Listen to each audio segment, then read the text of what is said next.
Hello everyone guys, welcome to today's edition of Le Mans Virtual Series. It is race number 2, it's the 6 hours of Spa, and well, we are about ready to go. Bent Viscal, the Formula 2 driver, is starting our car tonight from position 7, where we've qualified in last night. And well, I hope you guys will enjoy the program tonight. You will see obviously the exclusive onboard of the number 444 as long as I am in the car. For when I'm not in the car, we're gonna join the official broadcast, doing some kind of watch party. And since that broadcast is already up, I think we should National Anthem, which is just about ready to start over at Spa. Things are getting very close to the start of the race, and I can't wait. It's always good to see a national anthem. So let's get the Belgian one. Mix it. Whatever you think, whatever you want. Feel free to give me a heads up, give me a shout. Thank you, Yuri. Much appreciated. As we hear the hymn, we are silent.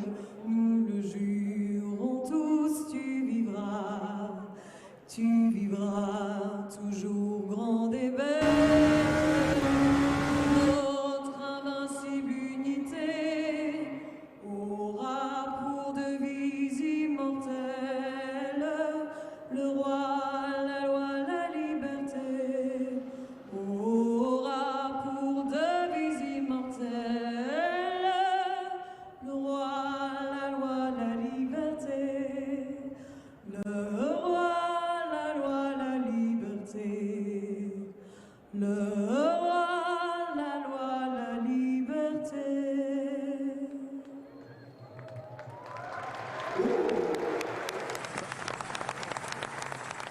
So there we go, the national anthem has been done. Chris, a little bit emotional in here. This is our first time working together on Le Mans Virtual, but we can't wait for the start of this race. Qualifying yesterday was just a precursor to what we are going to have today. I did ask you for predictions yesterday. You got a couple of them right, and you got a couple howlingly wrong. What's your thoughts for the race today? I'm nervous to give some more predictions. Now, what we can say is that the top 3 in LMP are on the front 2 rows. Floyd by Collis on the outside. We've got Team Redline up there, and I think after their performance at the first round, I think that Team Redline are going to be one to watch here. So, yeah, in the prototypes, who knows? All the top 3 in the championship are right up there. So it's hard to give predictions over the course of 6 hours, really. But what I would say is it's going to be a very intense race. So we're not far away from the start. We will come back and we will be ready with the formation lap when we come back. We will come back and be ready with the formation lap. Keep yourself involved on all the platforms and all the channels, and keep in touch with us through various social media channels as well, guys. We can't wait for the start of the race. It's not far away. Preparations are very close. I agree.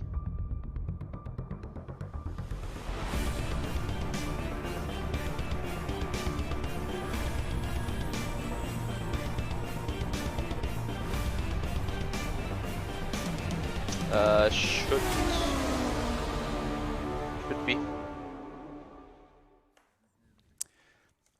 Let's take a look at today's starting grid, and as ever we will start with the prototype grid at the front of the list, and it's Jeffrey Riedveld on pole from Marcel Chinchink in the Rebellion Williams there. Then we've got Bono House and Tom Dillman in the Floyd by Collis burst car.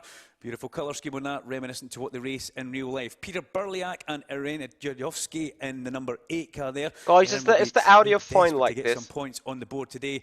And then Brent Viscal, fast man, and Alessandro Ottoviani in the Panes racing car alongside him. Team WRT, we've got Arne Schoenvliet, and then we've got Kuba Brzezinski in the number 1 Rebellion. Hey, Andre. GPX Andre, thank you, Rory. We there have Red Bull Racing, Dennis Jordan, and Risto Capit in the R8G car. Risto Capit has been giving us lots of information through this. And then Team Fordzilla with Nuno Pinto and Mal Racing, Michele De Alessandro alongside that car. 15th Yas Heat, Josh Ladd, and then we have got Bora Milan in the race Clutch Alpine in 16th place. Nabik Aslam and Ibrahim Khan in the Axel Sport car and the Jota car alongside each other, and in ARC Bratislava, Dennis Attack and Rocket Sim Sport, we've got Devin Browner.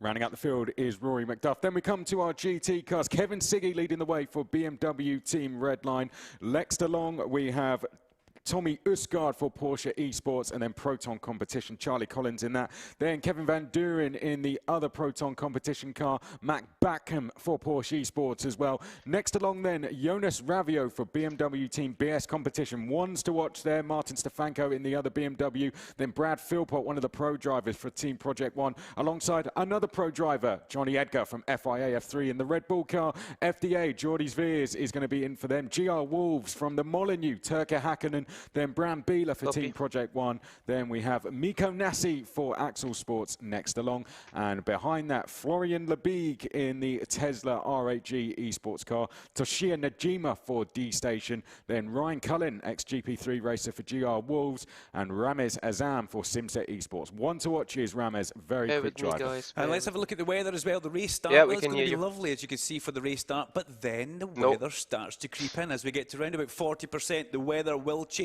And then here comes the lovely Ardennes weather rolling itself in. We will have rain. It'll start showery. It will increase and intensify. But then the sun, Chris, will pop out for the end. Yeah, that's going to mix things up, isn't it? Lexar, thank you for expecting rain to stopping come. with the Twitch Prime here. Much appreciating your support. It's likely that we're going to see rains. When the GT cars, that's going to be in their third and fourth stints. It could come right in the middle of a stint, and that can really mix things up. We expect some rain. We're going to have a bit of everything. The first time I ever commentated on a race at Spa, it rained, it snowed, and it was dry. Who knows? It could be something similar here this afternoon. Let's have a look at the tyre graphic on screen as well. As Lewis told us earlier on, white for soft, yellow medium, and green for hard, and the blue, that signifies water, the blue for the wet. Look for the white and the yellow tyres to be the predominantly most used today. I can't see anybody running the hard tyre in this race, but we have got 8 real racing drivers starting this race, mixed in. So we are information lab, guys. Also for your information, I will be muted in between as long as we talk about strategy things here on the screen, on the we need to maximise opportunity at on the beginning, the team chat. So I hope you guys have some understanding for that. At Monza, as we now look at the onboard cameras that we are going to have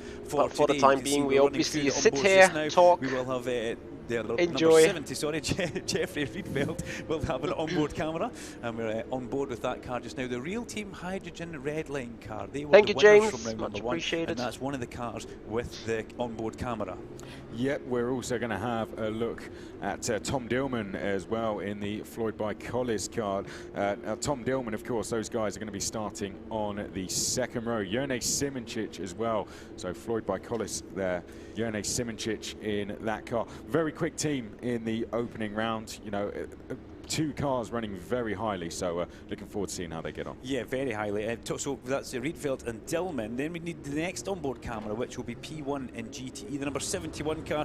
It's Kevin Ziggy that's going to be giving us the onboard camera in that one, and he has been extremely fast all the way through it. We go on board with Van Buren just now in the red line car as we go through the sort of end of the lap. Now you can see the cars very close together. They will hopefully separate a little bit further apart for the actual race start. Race director Eduardo Freitas will be chatting away in the ear of the drivers, just giving them little updates. And we've also got Bren Rossiter Turner out to my left in the studio, again in race control, actively keeping an eye on everything, Chris, that goes on here. Yeah, we're building up now, aren't we? Coming up near to Blanchimont shortly. If we stayed on board, those LMP cars are just going to shoot off into the distance, and then we hope that they hope they all get through Eau Rouge okay, and then we'll pop back to the GTs, and they had a frantic start last time. Mitchell de Jong was making plenty of passes last time around. He's going to be there in the 91. So yeah, watch out for the Porsche team as well. Let's hope we have a clean start in LMP. And when we come to GTEs, it's going to be very quick. Watch for the Red Bull team as well in GTs. They are in the Corvette. Johnny Edgar is going to be on the move down the Kemmel Straight at the start. You can't miss the Red Bull car. So yeah, I'm really looking forward to see how Johnny gets on. A little bit different to what he's used to in an FIA F3, but Duncan, 6 hours is about to get started. I can't wait for this one. It's going to be a cracking race. Yeah, here we go. The pace car leads us in towards the bus stop for the first time of asking this 6-hour race. The P prototype cars at the front here, led by the championship leaders, and round 6 hours. Here we go, guys. Hydrogen red line through they come with Jeffrey Riedfeld at the helm of this car. A lovely controlled start as they all come out of the bus stop, and we wait for the 6 hours of Spa to go green here today. Live racing racing down towards the La Source hairpin we go under green flag conditions, and let's hope everybody behaves herself with this very tight bottleneck. Couple of cars diving up the inside. That's the WRT car with a little bit of side-to-side contact maybe with one of the Colles cars, but thankfully everybody in one piece as they head down towards Eau Rouge and Radion for the first time of asking. It's the 70 car that leads the way. They go through Eau Rouge and we come back towards the GTE battle, and it's BMW and Porsche as they come across. The BMW wipes the nose off that 92 Porsche as they go through La Source hairpin and accelerate down. A little bit of contact further back. There looks like the Tesla R8 car, if I'm not mistaken, the 888 car bouncing off somebody, and that's already some manoeuvres getting made at the top of the Kemmel Straight. But thankfully, Chris, what we can see, everybody, unlike in your cup race yesterday, has got through the top of Radion. Yeah, that was a completely different scene, wasn't it? But this is a 6-hour race. That was a 45-minute one, and a nice, clean start from everyone so far. That's what we wanted. They're all underway, but we are seeing positions being changed. One of the Proton cars there. This is a battle for the lead. Proton trying to go around the outside here of Team Redlines, and the Porsches are queuing up behind. Yeah, that's a big manoeuvre around the top of Malmedy. We're about to go 3 wide into Brussels, but the BMW holds it on the inside. But this is still side-by-side sim racing, side-to-side contact as they come to the corner with no name, and that put the BMW off its entry line just a little bit there. So now there's a one Porsche in the lead, and the other, the 92 cars trying to come up the inside there. But look at who is in 5th place already in the GTE. It's that Red Bull car, so Johnny Edgar all very much up there at the front as we come back up towards Blanchimont for the end of lap number 1. Green boards and flags are very much a waving. If you can see if he has green tyre on, then he is hard. Underway. Let's get a replay now as we went through. Oh, there was a spin. There was a spin. We missed it. Oh, very lucky. Fordzilla managing to thread the needle as WRT. And was that the crash behind you? I think that was the R8G car, wasn't it? Again, unfortunately, we'll get the timing. We'll get the lap times as they come across the line, but you somebody in the pits. Yep, somebody has dived for the pit lane. Whether that's to correct a little bit of damage, we have got a car race clutch Alpine. Yep, in the pit lane as the GTE battle are coming through. Now, is that car a crabbing as it comes in pit lane? So must have been involved in that as we got a change of second place. Down the inside comes the 92 eSports Porsche, but the red line BMW saying no, that's not happening here. Drag race away, and look at the Proton car, the competition Proton car pulling away at the front in GTE just now. I've got to say, they moved forward smartly. Both their cars did last time. They finished on the podium in 3rd place. We did say in qualifying yesterday that BMW is going to have a sea of Porsches all queuing up behind, but keep your eye on that Red Bull car because it is incredible. Oh no, that's 2 cars off. The Malakar is off, and I think was that the Simsa car that might have been the Jota car. I think it was the Jota car off. Yeah. So unfortunately, 2 more cars off, and a lot of teams that hit problems last time hitting problems again so this time as we're side by side for second. Yeah, second place. That's going to change just now, but I'm looking for the afterburners to kick in that Red Bull Corvette. Very wide. Coming up the straight here as we go 3 wide over the crest of the Kemmel Straight there. And the 91 car leapfrogs both the BMW and his teammate in towards the top of the Kemmel Straight as they go through Malmedy, where we saw a couple of P2 cars, the prototype cars, scrabbling about on the grass. Let's get a replay just now. What happened here as they come through? Well, it's the Malm car. Oh, it touches it. Yeah, touches round the axle. And then the Jota car, just nowhere to go, Chris. Trying to avoid, and then that's a bit of damage on that car. It bounces off the tyre wall. It's teams there that had problems last time. You know, we saw Panis Racing with a DNF. We also saw Race Clutch Alpine as well finish right down the order. So similar teams who suffered last time. WRT were in trouble last time as well. They had an engine go on them, but BS Competition, 4th in this queue, have managed to get ahead of the Red Bull Racing car. BS Competition got themselves into the lead in the early phases back at Monza, so do watch out. We did suggest after the first round it was going to be a BMW and a Porsche war, as Martin Haven suggested. It was almost as if no one else turned up. The BMW that was on pole, Kevin Siggy, was getting slightly ganged up upon, but he's got some backup now from the BMW. BS Competition car, Jonas Ravio, making his way through the field. Yeah, just super impressed with Charlie Collins in that Proton Competition Porsche just now. He's not just hit the front in GTE, he's hit the front and bolted. He's decided that I'm off with this, I'm not hanging about here. It's great to see the Corvette involved, it's great to see another car involved, and Ferrari really the ones who are struggling in GTE just now. As we come back up to the sharp end, still the 70 car and the 123 car leading the way as we pick up with the Romain Grosjean car, which currently runs in 8th place just now. But there's the lead that Charlie Collins has built up in a couple of laps, Chris. That's seriously impressive stuff. He's on the white tyres, isn't he? Thank you so much for the follow. Welcome to the 6 hours of Spa here in the Le Mans Virtual Series. Was there a different tyre strategy? Enjoy the race. It's just Feel free to get into discussion. The Proton car has. They're absolutely bolting away at the head of the field now. So they have a gap of around 3 seconds over the rest of the field. Absolutely incredible stuff. And then the two factory Porsches behind, and then the 71 next along after that. And Kevin Van Doren, I saw there on his lap chat, was in the pit lane. Battle for 4th going on there, side by side in the background. Red Line and BMW BS competition. Yeah, that Red Line BMW is slowly slipping backwards, isn't it? It's maybe just not got the ultimate pace which you would like to have at this part of the race. But this is super impressive in the GTE battle just now. The 8-8 Proton competition car through the bottom of the Bruxelles hairpin before he comes up to the famous corner with no name, as they like to call it. But yeah, has that been a change of position further down for that BMW as we go split screen just now? Yeah, it has. You'll see them just in the back of picture. There we go. So there's the blue and white BS competition. So how are you guys doing? The next car to get that red line car is Johnny Edgar in that Corvette. After a scintillating start, Edgar has got eyes on the prize, and that right now is the back of the red line. The lap count at the top says now 3 point something, right? Plenty time in this race still to go. You can't win a 6-hour race at the very beginning of it, Chris, but you sure can give yourself a bit of a headache if something goes wrong. And we've already seen cars off the circuit, bouncing off tyre walls, collecting damage, which is not good. We're seeing the opposite to what we saw at Monza. We saw at the Monza, the BMWs were very, very strong at the start of the field, almost too strong to keep up with, and then it swapped later in the race. So I slightly worry for the BMWs at this stage in terms of going for a race win, because the Porsches have slotted into a handy lead. But look at the Ferrari. We haven't really mentioned much about the FDA esports team.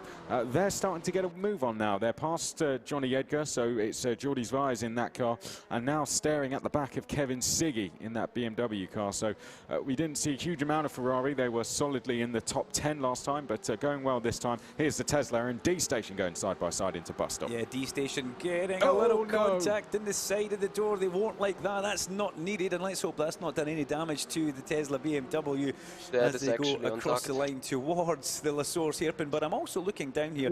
Johnny Edgar is only one of 7 other race currently we're drivers sitting here. P9. So he's been pitched against some pretty heavy-hitting sim drivers. And you've got to remember, you've got to think that that's going to put that Lexa not particularly hoping for rain. So when they've got their race drivers, we know that there will be some rain, presumably. Drivers back in as we go on board with Najima as he goes through in the period when I am in the car, I assume. But yeah, we will see. It's getting kind of we need the monitors close. Aston Martin has up things can happen. He screams with him. He's getting squeezed onto the white line. He's on the wrong side, but he's maybe on the cleaner side off the track for braking.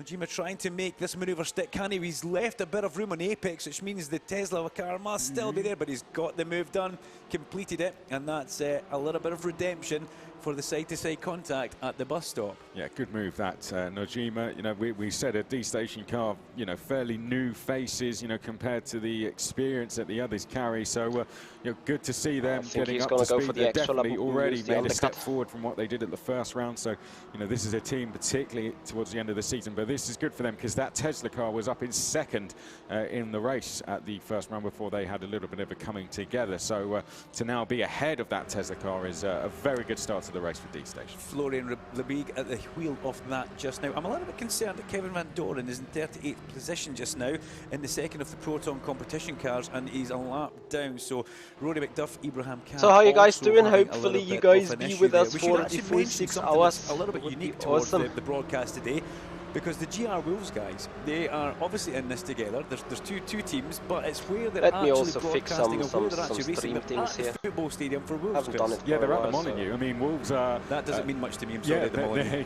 They're not playing at home today, so there's not going to be a packed stadium. They're playing away against Aston Villa, but yeah, it means they've got the place to themselves, essentially, and, you know, Wolves backed this team going into the 24 Hour Le Mans virtual last year. It was a real great link-up. Yeah, it's great to see that they're getting more and more behind it. Wolves really do push those guys online and on their website. Here they are, you know, fantastic livery, same as the kit that the Wolves FC team have. And yeah, it's you know, great to see a football team linking up with a motorsport team. Real Team Hydrogen has a 2.6 second lead over Team Redline Bono House, who's got himself up into second place. Now we had a Marcel Chinchink, who is sitting in third place. Charlie Collins continues to put a rampant pace in at the front of GTE. We've got to say that. 2:13.4, their fastest lap of the race. And he's just stretching ahead with every lap, every corner, as we see one of the Wolves cars. And this is live from the Molyneux, which is a football stadium, in case you're not football orientated. I'm Scottish, you can understand that football's not much of a national sport for us up there. You just about beat the Faroe Islands. Yeah, well, thank you very much. Let's not go there. It's too early in the race for us to fall out just now. As we pick up with Fordzilla, one of the best names in all of motorsport, down towards Eau Rouge. He's chasing one of the Bicoles cars just now, I think. And the Fordzilla car, it's becoming a powerhouse in sim racing. Lewis McLeod and myself were talking about on the way in the car this morning. Fordzilla, really, they've got a bit of everything. Yeah, if you're an IndyCar Series fan, the champion from this season, Alex Palou, is going to be racing from them throughout this season. So all the drivers you're seeing here, if you're new to Le Mans Virtual, aren't the drivers you're going to see for the entire season. Teams have up to 5 drivers. 2 of those have to be professional drivers, and yeah, we have some huge names, and Alex Palou is just another one of them. But you know, they've really separated themselves in the different leagues that we have in eSport. Of course, Le Mans Virtual, they have a dedicated team for that, and then they have dedicated teams for all the other championships they race in. So you know, they're becoming a real force within motorsport. I remember when we saw them in Le Mans eSports, and they weren't quite the powerhouse they are now. So over the years, they really built themselves up, and they had a bit of a bad race last time. Unfortunately, they had an incident in pit lane, which is not something you want to happen, but Nuno Pinto, I've known him for a little bit of time now, and yeah, it's good to see him bringing that car into the top 10. Let's see if he can make some progress. And he's putting Bent the So sorry guys, we'll be off from the stream, increasing pressure as they come on towards the Blanchimont through Stavelo part of the circuit. When we're discussing some things, few cars in a line here, so what I would imagine the team Fordzilla guys will be push. It's important that they do push this now, because they all know what's approaching them towards the latter part of the race, and that's a bit of inclement Ardennes weather. So important right now to try and make as much ground as you possibly can. Some drivers, like in the real world, some drivers will love the rain, some will excel in it. Oh, big moment there for Bent Viscal as he come out from the bus stop, but it depends who wants to drive in the rain as well. Plus you've also got to take into a factor the stint time, you know, the minimum and maximum driver time as well. You don't want to keep your expert rain driver in when it's dry all the way through, and then you can't use them later on. As a bit of a move further down here, is that the 888 car of Florian Lebig? It is. He's been put down a place here, demoted a place by the 66 Ferrari. The 66 Ferrari manages to sneak through in that one and make a good move up to the top of Malmende area on the track just now. Was it 66? It was Azam in the Simsa Esports Ferrari there. Not many Ferraris in, but thankfully we have got a couple of Ferraris in here. Yeah, and it's good to see the Ferrari Driver Academy back that team as well. So, you know, great to see. You know, we want to see different cars battling away. We've seen the BMWs. It's just about hitting the traffic now. Here we go back to this Fordzilla fight down the lower end Leaders of the 10 top seconds 10 ahead of you. in the LMP classes. They now come to No Name and make their way down towards Pouhon. So Nuno Pinto, of course, I think that's him. Is that him having just passed? No, he's got Dennis Jordan behind him, and he's got the F2 driver, Bent Viscal, just ahead of him. And that's the beauty of the Le Mans Virtual Series, that we put these esports drivers against real-world drivers. And look, we have an even fight on track. Kuba Brzezinski just up the road from Bent Viscal. So Bent Viscal doing a cracking job here under increasing pressure from Fordzilla. But yeah, you're saying that just at the back of that, we have got Dennis Jordan coming in, and he's been giving us some great intel through our third man, he's like one of the main men. Lewis McLeod knows everybody when it comes to esports. I was just speaking to him there, and he's just messaging us. He's our third pair of eyes until he comes in at the end of the hour, and you know, he reckons that Kevin Siggy is saving fuel. Likewise are the 91 and 92, but he did remind us that, you know, the 91, 92, 88, they all race together quite frequently, so they would have gone easy on each other, if you like. Bit of traffic already for the front-running P2 cars. That's a big dive up the inside into the source. Maybe not needed. The blue flags are flying. The D station car would have seen that coming. Moves out the way and gives only a car. Dalto are going to be in the car roughly in an hour or so. Of a prototype. as Real Team Hydrogen Racing still leading the way from Team Redline, GPX, Rebellion Williams, and then R8 Esports, R8G Esports now up into 4th currently place. a bit negative on target, but it's going to go Racing, who fine as the deserved grip a good increases. meeting there. In 6th place, he had a disastrous Monza. Didn't get very many points at all. Sacre Bleu, the French team, won't be happy with that one, as we now go on board with the number 8 car. Again, look at the traffic here. It's so busy when you start to catch traffic, and this is an intensifying battle. That was that contact in the way towards Bruxelles? Yes, that was Williams Esports. At the front, thought they saw a move down the inside of Erhan Yayovsky. It was just them trying to get their way through the traffic, of course. That Yayovsky car, that R8G car, needs a clean finish and a good one as well to get their season back on track. I know it's only been one round, and this is a chance they can try and take 3rd here. They're right behind that real-time hydrogen car just ahead of them as they now come down towards Piff Baff. But I think down to bus stop we could see a move made here, but the traffic just keeps coming all the time. 38 cars out there, so there's going to be plenty of it. The question is, why is Jeffrey Riedfeld not 2.5 seconds up the road? Why is he not still got his lead? He's now down to 3rd place. So we've got Bono House leading from Marcel Chinchik. And then, yeah, this 70 car looks a little bit on edge. It looks like it's maybe got something not right. It's sideways in a few places. It's under huge pressure from Jajovski just now as they come round towards Blanchimont, and something just not quite right. He's gone from 1st down to 3rd. There's about to be a change into the bus stop. One would imagine up the inside. No, they're both strong on the brakes. The FDA Ferrari's in the way there as well. Oh, side to side, hip and shoulder if that was a touring car race. A slap to the side there. But no position change just now. But what has happened to Real Team Hydrogen Redline? Yeah, they've dropped down, haven't they? Don't forget, that was the team that started on pole. The team we're on board with started down in 6th place. So, you know, you wouldn't think that they'd be fighting with each other at this stage of the race. But that R8G, Erhan Yayovsky, sees a chance here to make a move. And oh, this is going to be a bit scary. They're catching a GTE car going down towards Eau Rouge, and yeah, that was almost close your eyes, and we just about made it through in one piece. And now Yayovsky to the right-hand side of screen is about to make a move. This is going to be a change for 3rd place. He might get a bit of a push from the Williams as well. In fact, the Williams is going to draw side by side. We're going to be 3 wide into Les Combes, and Erhan Yayovsky goes into 3rd. Yeah, good move from Yayovsky there. He sized up what was happening as he went in towards Eau Rouge and Le Radion, and could position himself with maybe a little hesitation in the throttle to get back on it sooner and give himself that bit of room. But having said that, he was on the white line on the left-hand side. There was not. We're currently running 11th there, Galto. The 70 car is maybe already in a saving mode. He's maybe wanting to go a little bit longer on stints, because we have found out from the prototypes they're going to have round about 10 pit stops and 18 laps per stint, which could be a 38-minute stint. But if the fuel save, they could get up to 40 minutes per stint, which could be 19 or 20 laps. It's a difficult game to play. It comes with high risk.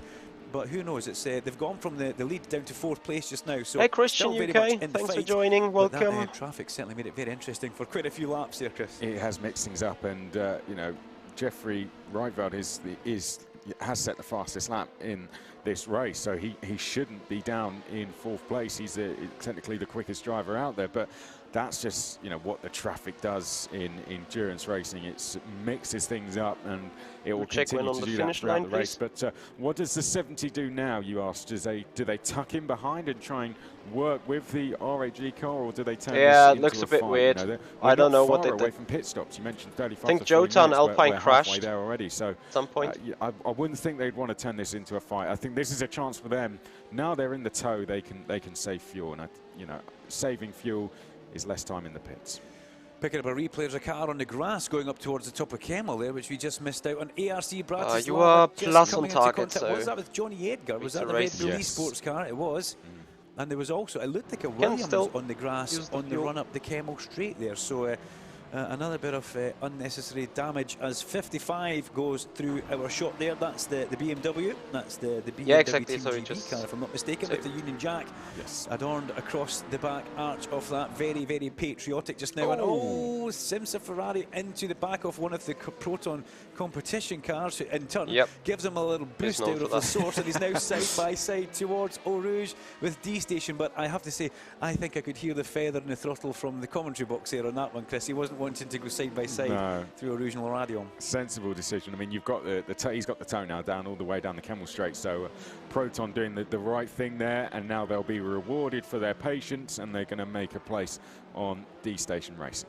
Yeah, Proton needing to get that place, and D Station obviously going to watch what's happening behind him. You don't want to lose 2 positions trying to be a little bit nice, and they're about to, because at Malmedy up the inside. Oh, thank goodness that they just held back there, because the Aston Martin turned in with a whole heap of, I don't know what to say. It wasn't not going to make the apex of Malmedy, put it that way. Ramiz Azam started dead last. I mean, he's one of the professional drivers, but I commentated on him in a championship which he finished, which he won. So he's a very quick driver in esports. He had to take a step back from racing at one stage, and he kind of used esports to keep himself competing at a high level. And the Le Mans Virtual Series is so huge now that this is the biggest stage. Thank you so much for the follow. Much appreciate your time. Than it is in championships he might have been doing in the real world.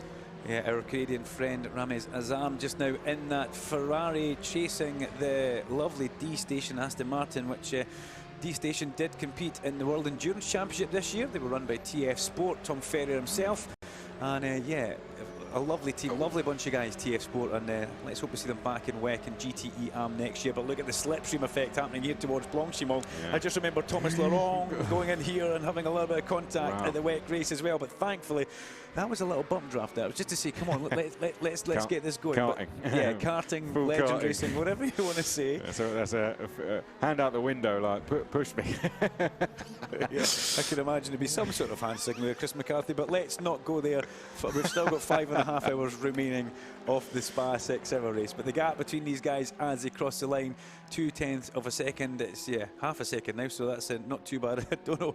I think Azam is coming. A lot of brake glow nice and early from that Aston Martin. And what we should say as well, there are mechanical failures on this, and we saw a mechanical failure for the 31 car at Monza. Now, I spoke with Lewis and he says it's extremely rare, but the 31 car didn't have a good Monza. They had contact in the pit lane through no fault of their own. They lost the rear wing, and then the engine blew up. Now, there are a couple of ways the engine can blow up. It can be driver and when it down a gear change too many. Is that possibly the main factor of an engine failure, rather than you're not going to buzz it on the way up, are you, Chris? No.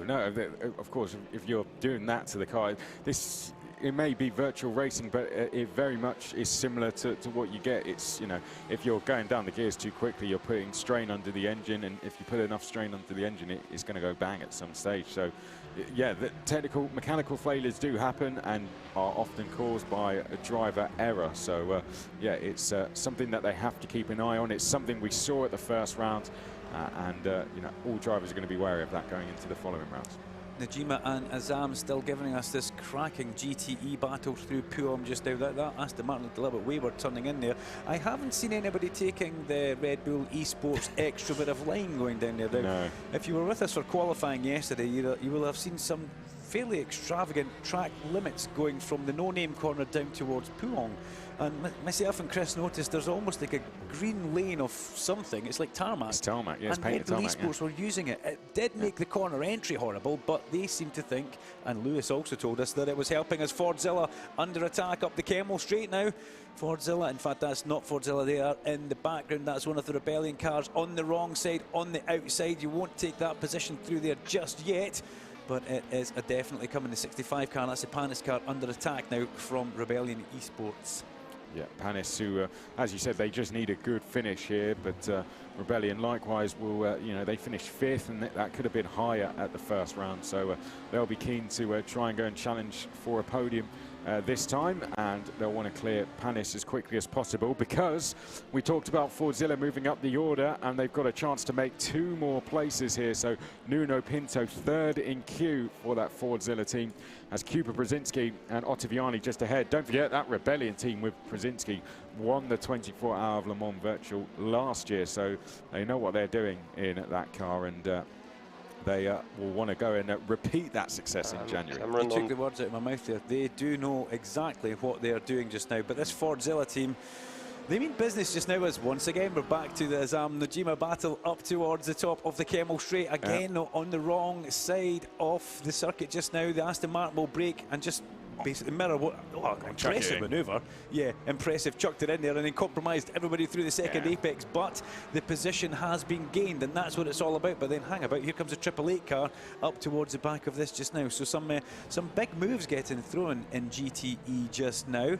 But thankfully that was quite clean. But we've seen a little bit of nudging from the Ferrari to the back of the Aston. Will we see the favourite Paid up the inside into the no-name corner? Nojima saw him coming there, Chris. He left a car's width for him. Yeah, he's been very respectful in his driving, but he might be punished for it into Pouan, the Tesla, the R8G Juniors, as I like to call them, very young drivers in that team, and really showing themselves well so far this season. And once again, they're trying to move themselves up the order. But look how much D Station are struggling. Look at that gap already. That Aston Martin does go through its tyres quicker than the other cars around. That's one thing about the Aston Martin, it does chew through its tyres. And here's a replay on this. Was this the Williams on the grass? We saw yeah, onto the grass here. Great find from the guys in the that galley. Was the Mal car. And it takes the 888 car off with it. Takes the juniors away as it goes through our Algorand board, and that flies through the air. And that's the second spin for them. Yeah, there's been a bit of a great find from the guys up the stairs. I did see that in the background happening. I don't know what they were thinking there. There was only grass. Where were you going to go? Yeah, exactly. There was literally nowhere else to go. So I think that was slightly clumsy. I think that was from Michele Di Alessandro, a sign of frustration. They'd had that spin earlier in the race and they wanted to make places and they wanted to make them now. Then they just need to remember that rain's on the way, so there's a chance there. You just got to be patient when you get going again. The Italian flair coming out of them there, just not wanting to lift off the gas. And really, sometimes you have to compromise a corner to better your position. In that situation, he put himself in a situation where he didn't need to do that, and unfortunately then took out the 888 car as well. As we come back on board just now towards the onboard. Now we can see the onboard. Well, we know that Michele Di Alessandro is not going to lift anywhere. Yeah, he's going to be going full send in every corner now. Full send. Full send is definitely the way here. Hey, but I think that's actually the Red Bull Esports car we're actually on board with there just now. Yeah, Red Bull Esports, as we've got the Bi-Colles car. Yeah, I hear you. I hear you so much. As we come up to La Source. Now, the La Source hairpin, famous hairpin over the years. Around you come, out of La Source hairpin. Big deep breath, sink the back into the homemade seat that you have got in a race car, the proper purpose-built sim seat, pull down on those belts, and here we go. This will be absolutely flat, ladies and gentlemen. And having tried that yesterday and ended up in several small pieces over the crest of Lauradion in my sim car, it is no easy thing to do. The D-Station car in the pit lane, Chris, disaster. Well, they were struggling, weren't they? They were really, really struggling for pace, and it appears it wasn't tyres, it was something a little bit more serious than that. So I think they maybe have a deeper problem with that car. We just hope we see them back in the race. I mean, they had just been passed by Ryan Cullen, who started right at the back of the field, had just gone past them. I wouldn't like to say there was contact on the way through, Tony, their onboard telemetry. Who knows? Screens, just who knows? Well, amazing. There was a bit of contact as well from the 66 car as they were trying to come up behind them, and who knows if it's maybe upset a splitter or done some internal damage. But Toshiya Nojima sitting there looking very upset in his sim rig back at base. So let's see how that unfolds. This is a 31 car.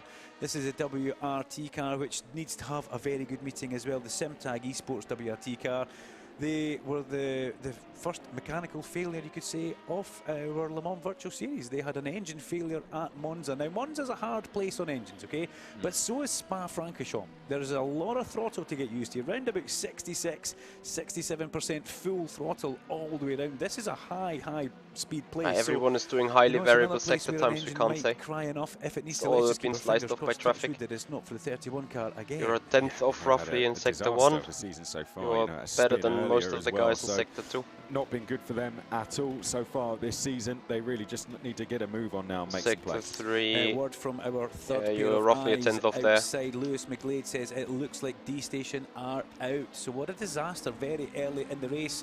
Less than half an hour in, almost half an hour in, D-Station have to retire. as we come towards... Yeah, never mind, don't push too hard, it's just about staying safe. The current position is absolutely perfect. But you can see Toshio Najima didn't look very happy there. But we're more concerned about the pace of the car, Chris. The pace wasn't there. It wasn't there, no, Identical they were clearly slowing down, but yeah, that's a disconnect or something like that is essentially a mechanical failure. Yeah, now tell us, what is a disconnect? For us, for myself, who's not from the sim world, is that where you lose internet? Yeah, you game completely disconnects, you know, it's like pulling the plug. So, you know, unfortunately, there's nothing you can do about that. It's like if there's a mechanical failure on a car which you can't really control and it just goes wrong. Essentially, that's what a disconnect is. That's the crossover.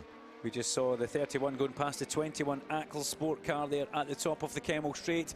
So thanks for that, Chris. Great insight. You and Lewis will keep me right with everything that goes forward from here for sim racing.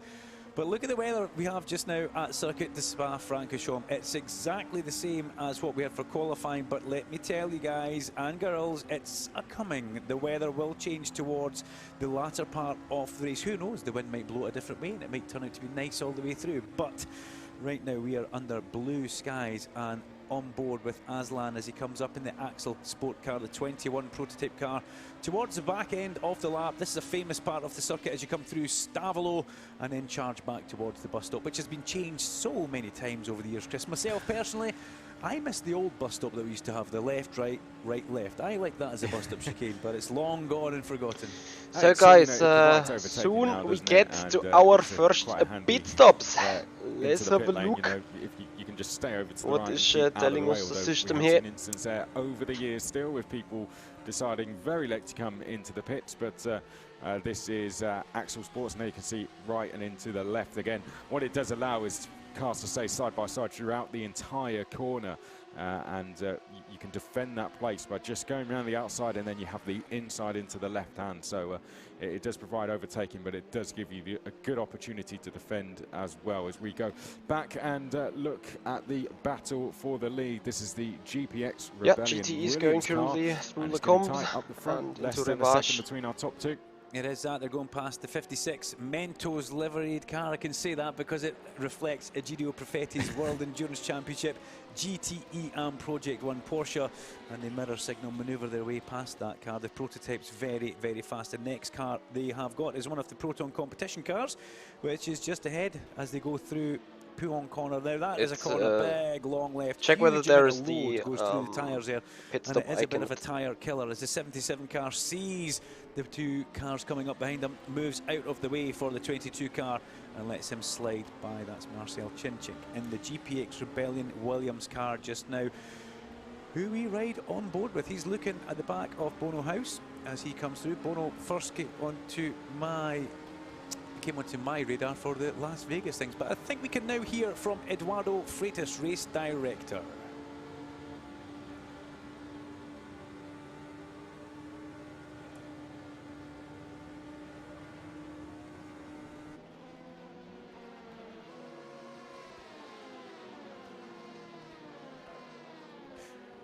So sorry about that as we come back on towards the run towards Blanchimont. Yeah, I was saying Bono House first popped onto my radar, and the very first thing I saw with esports, which was back in Vegas, quite a few years ago, he was one of these guys that was racing with my friend Graham Carroll at the time. So Bono has become a teammate of Graham, and he's steadily worked his way through. And into the pits goes the number 10 car. So we were on course.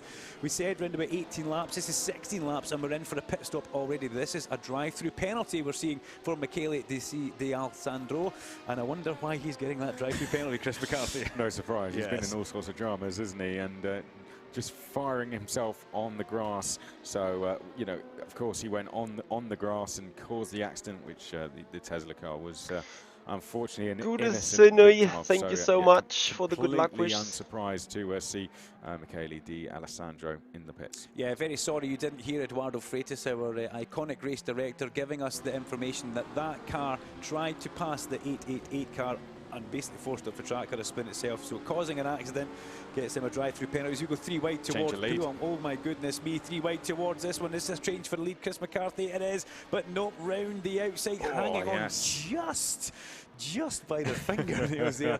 Well, you know, there's no such thing as a slow endurance race now. Everything is a flat-out race. 6-hour races are absolutely flat-out, as are 24-hour races we've seen, Chris. So this is very much up for the offer now as they both come towards Stavolo. Bono under increasing pressure from Marcel and the FDA Ferrari, if I'm not mistaken, the next one up the road, which could be a flying ointment. No, they will get that before they get anywhere near Blanchimont, thankfully. Yeah, he'll want to get ahead for the pit stops. I think that's what he was, you know, just kept his distance slightly, but you know, coming into the end of the stint, so they really can give it everything if they haven't been already, and they'll want to get ahead of that red line car before the first round of pit stops, which could be in the next lap or two. We expected around 18 laps if they were going flat out, so maybe one more lap. And then we're going to see them in. So, yeah, this is going to be GPX Rebellion. You know, they came close last time. They were side by side into Pouon. This time, Artom Star, we're running the 444. Yeah, can Bono. Does Bono want to hang on too much? We'll find out just now as they both come steaming down towards Eau Rouge. And I stood on the right-hand side right there, and it is electrifying as well. Yes, that's a better word. Yeah, it's terrifying. And I had to try and do a piece to camera, which was 455 takes later. Thank you, Mark. To get something out of it, but he's in the slipstream.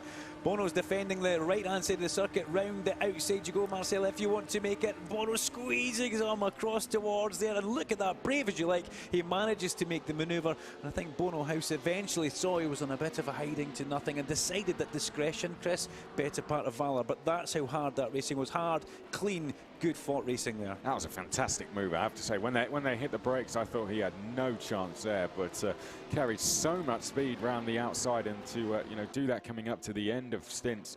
Really, really impressive stuff from Marcel Chinchik. So he's now taken the lead for GPX Rebellion Williams. Team Redline drop into second, but you know, that's far from a disaster. They've just got to keep them within touching distance. However, in the background, you would have saw Erhan Yuyovsky as well, only a second behind, and that battling has allowed Erhan to close in, but we've got more battles going on. Yes, we have that. That was the Fordzilla car almost into the back of the Rebellion car because of the FDA Ferrari. You can't blame the Ferrari, it was there in his race, but it was just slow in the mid part of the corner. We look back from the Panes car towards that as we come towards Stavolo. So Fordzilla still trying to make manoeuvres forward up to 6th place now. Bit of a bounce off the exit curve, Chris McCarthy, and that's lost him drive. Look at the Williams Rebellion side by side through Blanchimont, and is there a change back for the lead? Bono House comes back towards the front, and what a manoeuvre going through Blanchimont there. Our eyebrows are on stalks, and they both head for the pit lane. Now that was key for Bono House to get in before the pit lane. Are we going to see a dive bomb from Fordzilla going into the chicane? No, they stay behind. Are they all going to come in? We expect them to. Most of them do. So 2 of them did. It looked like Panis did. Stayed on. Rebellion are the ones that stayed on. So they managed to save a tad more bit of fuel, and they feel that they can go one more lap. Thing is, though, have they got clear enough traffic to stay on track? Will they get a good lap, or is the traffic going to upset them? So into pit lane, it's a minute for going through the pit lane just as a drive-through, okay? But 112 seconds, we reckon, for a full service, Chris. So that's a bit of time for the driver to sit in his sim rig, to maybe get a little bit of drinks, to move the hands, because these are hard things to hang on to. You know, they put a lot of grip through your arms. Yeah, you know, when we did the Le Mans Virtual last year, we're side by side. You don't want to be side by side going through the hairpin, because we all crashed going through there at slow speed yesterday when we were just trying to leave the pits. But I crashed leaving the garage across into where the gantry is for my engineer, so that wasn't a good start. But Bono went into the pits and leaves them behind. Look in the camera. That's Erhan Yuyovsky right behind them. Right behind. So this is a 3-way fight now. Have they short fueled? Have they short fueled in this? Have they done something different, because they were nowhere near them coming in the pit lane? They were over a second back. That's definitely closer than a second. Oh, very much so. There was a Bi-Colles car actually between them and that car coming into the pit lane. If I'm not mistaken, as the number 10 car shoots through there, then when you're coming down here, this just seems to take forever, a day and an age as you come past the old pits, as one of the GTE cars comes in as well. But yeah, change of lead, well, not change of lead, because we have got the GPX Rebellion at the lead just now, but a change in the pits between Bono House and the car that we are looking at just now. The Rebellion car chases him up the straight. That's Marcel Chinchik. Yeah, and this is Erhan Yuyovski's chance, of course, the car that was leading and crashed back at Monza. They'll hate me for reminding them of that again, but Erhan Yuyovski has a chance here to get that car into the lead once more. And he's going to go for second already, almost going through second there through Les Combes, backed out of it. So the red line struggling on the cold tyres here, and the R8G trying to take advantage. And look how quickly the Rebellion cars got up to speed. They are gone. The Rebellion has definitely got these tyres turned on. Bono House a little bit struggling just now as they come down towards Puong just now, and you're dead on there. Absolutely, Erhan Yuyovski all over the back of this car just now as they go through. But Bono's now starting to get into his rhythm. And well, he's just come off the track after a huge battle into the pit lane. He won't be happy after losing a place in pits lane, that's for sure. That doesn't go down with anybody very well. But he'll also be wondering where the number 8 car has actually come from. This is a battle for 4th, 5th and 6th just now, because the 1, 11 and 2 car are 1st, 2nd and 3rd, and they're in the pits as we speak, as we leave the exit of Stavelot and head towards Blanchimont. The 3 leaders who decided not to pit now all in pit lane, Chris. Yep, so we're going to see if they gained anything from that. Of course, Kuba Brzezinski, Dennis Jordan and Devin Browner all in pit lane, but we return to this battle for second, and this has worked out very nicely for the Williams car out in the lead there, the GPX Rebellion Williams car.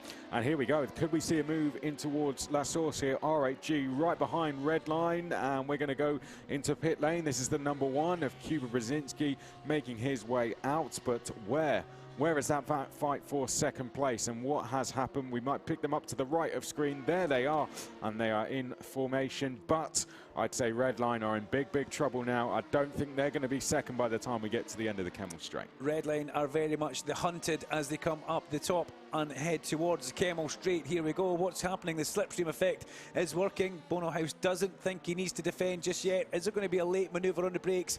No, as they get towards the Kemmel, top of that Kemmel Straight and heading towards Malmedy. And I'm leaning through the corners with him just here as we go through, just for added effect, Chris. But yeah, it's very much on the offering. Yep. So Gudis, Gudis Senai, Yep, those are mini cars on the back. There's a Porsche Lego, a Mercedes CLK LMP1 from the early days, and these are. Will these be fresh tyres? No, because they're going to double stint also these double stint these the tyres. Ferrari and Benetton F1 cars. Coming out the back of this Team Redline car, going through. Yeah, Rietveld had an issue. Eats away at the tyres because there's so much load getting put into them. And Dennis Jordan was ahead of us anyway, so they didn't gain anything. They gained a second on you maybe. 1, 2, 3 and 8 lead just now after the pit stops. We've cycled through everybody. The only car in the pit lane just now, car number 14, and that is down in 16th place just now. Of course, we're going to get to the end of the hour, and then we're going to do the exact same thing with the GTE class. They're all going to cycle in. They will take tyres each time. Of course, these guys are going to double stint their tyres. So you're seeing here, I think, who has kept their tyres well the most. So clearly, Yuyovski has done a good job on his tyres. Redline are slightly struggling on their tyres. There's a look at race control in the second screen there. Ben Rossiter-Turner will be down there just underneath the camera. That's Lewis in the white shirt looking at everything going on. So that's the guys that are in live link with the teams and Eduardo Freitas. Ben Rossiter-Turner. We can't actually see Ben just now, but that's right outside our studio booth. You can see the on-air box up towards the left-hand side as we pick back up with this. This is a change for position.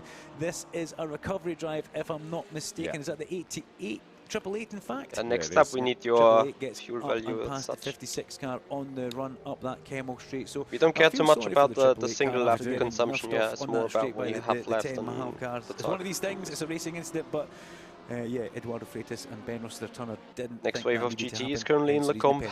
Yeah, it was. You know, it's a shame for Tesla. You know, they've been crashed into. You know, in this race, and Monza they had a sort of a crash of their own doing, really. So, you know, it's just not worked out well for them. But they're a young team, as I say. It's a young driver lineup, so they're learning all the time, and this is promising stuff. You know, they're coming back through the order nicely here. They've got themselves up now into 10th place in that class, and here we look back again. Erhan Yuyovski. He's coming, isn't he? Hunting down. Rietveld I wonder if he's just, you know, starting to, if he's just gone into a little bit of a, you know, I'll just follow for a little bit of time. You know, just settled in a little bit behind They spend 20 seconds longer than anyone else. The more he goes on the attack, the more coming out of those tyres, and they're getting older. They're 45 minutes old now, so he might just be thinking, okay, let's just be patient for the time being. Rain's on the way later. We can make this place later in this stint. As we catch up with them heading through Stavelot now round towards Blanchimont, and we have had a run through of the pit stops for all the prototype cars now. The next set of pit stops should be for the GTE cars, and will they all be pitting around about the same time for the second stop? I think we may not be far away from that, actually. You'd assume so. And speaking of them, actually, there's a good little fight going on with Spa-Francorchamps in the BMW Team GB car and Hakkinen as well in the GR Wolves. The 86 and the 55 have been fairly close together. Soon to get ready for the drive. And I wonder if we're going to see those guys swapping places. So Bono House just starting to fall off the back of Erhan Jojovski now. He really has come out of the pit lane with a head of pace, hasn't he? Yeah. And have they swapped places, or is that me? But no, it's Jojovski's just going through the shot there, and House just off the back. So you can see the distance in meters extending all the time. So it's taken a huge leap going through Eau Rouge and La Radion there. As we come up, there's our prototype race leader just going through the top of the straight just now. There's second, and there is third, Bono House. It's been a good run for Bono, I've got to say. He popped up in qualifying yesterday from, oh dear, contact with the Proton competition car. And was that somebody just not seeing there? Yeah, that was quite a hefty hit in the side there. That could possibly come back with a bit of damage. He won't be happy about that. But what was that all about? Let's have a look further down. This is the Jota car, and is that the other R8G car? This is the change of position, isn't it? This is change of position for a second. So they had, it wasn't me, I thought I was going crazy there, but they did swap places. So there we go, R8G into second place ahead of Redline. I apologise. Now the chase is on. Yeah, now the chase is on. So 2.5 seconds from Erhan Jojovski to Marcel Chinchik. Okay. And through the first sector, Erhan Jojovski is 0.2 faster. Gloves off stuff, Chris. Yeah. Well, you know, we've only got 5 hours to go, but the number 8 car, it has got revenge in its system. It needs to do it. And let's see how this goes, Marcel Chinchik. Yeah, before that, though, we were saying there's a GR Wolves, of course, from the Molyneux. They're fending off BMW Team GB. I've been keeping an eye on it. They've been doing it for a number of laps now. I don't know if Spa-Francorchamps in the 55 is just thinking, I'll just settle in behind. But we've got more action going on. Is that WRT? That was one of the Porsches. I think that was at possibly the 56 car into the gravel. It was a difficult one because it was a white Porsche, and basically all are when you see them from one angle, and that was a back view. But they were off just on the way in towards Stavelot, rejoining there. Whether we can pick up a replay of that later on. Oh, that was a car spinning in the background. I don't know if that was Fordzilla who went round. You might have just seen them to the left of screen, so through Blanchimont, flat out.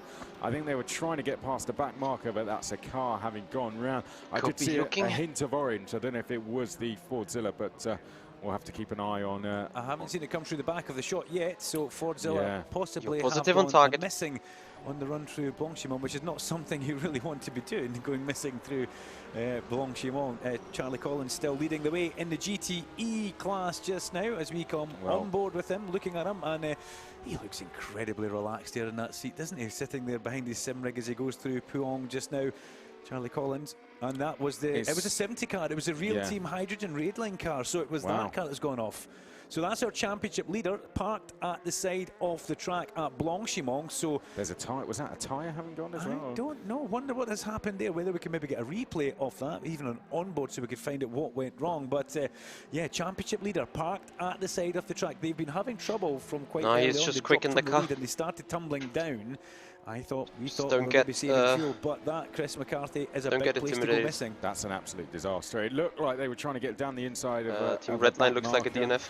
But they did just take a spin, and you know, unfortunately, they've gone from heroes to zero. So you know, they won last time, and now they sit on the exit of Blanchimont this time. I wonder if that was maybe another internet issue there. Who knows? But I wasn't actually looking at that one. I was looking at the WRT car, and old Eagle Eyes himself spotted that one going through the top of the screen. Chris McCarthy did, so great stuff there. And let's find out. Oh no, then we're not racing him. Try and get the replay of that one. I don't know who that could be right now. WRT it's a single-digit car.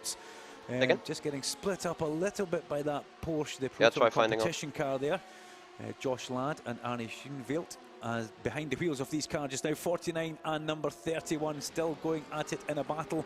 From that camera angle, we can't actually see if the 70 car is still parked at the side of the circuit. But Chris, 5 hours, 11 minutes still to go, and yeah, it certainly hasn't been a dull I can't start, see the car number, just action aplenty. And I think we're going to see a could battle be here Berlak, for he was a lap down. place. Dennis Jordan in the Red Bull number 11 prototype. Yeah, he was P5 before, so in the 444, he's been catching him. If he wants to unlap himself, let it do. And I think we're about to potentially see a move between those two for 7th place. So good driving here all around, and good driving for our leaders as well, who now have a lead. Marcel Chinchik is getting his foot down and has a lead of 4 seconds. But here anyone here able to mod on the YouTube channel by chance? Ben Viscal in the 444 there in 8th place, I think, having just been lapped by our leaders.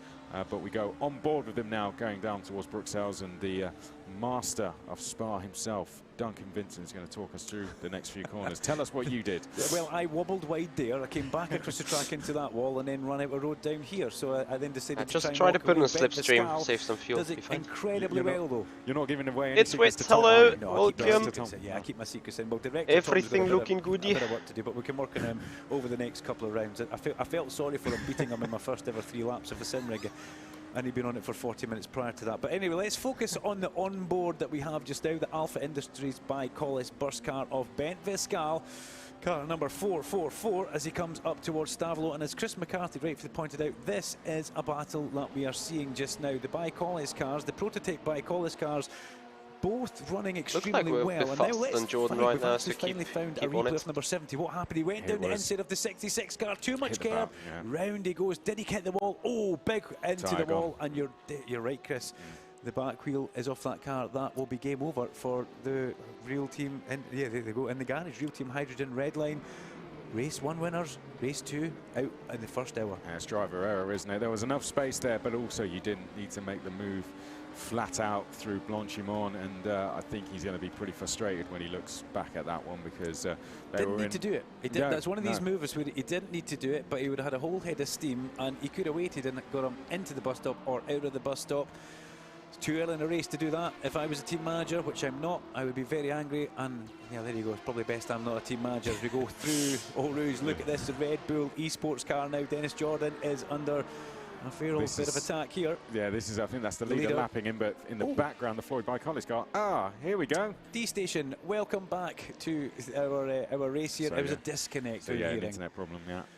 I mean, it's a Chinchik car, you know, like, if Chinchik is quick in some cars, it's in this.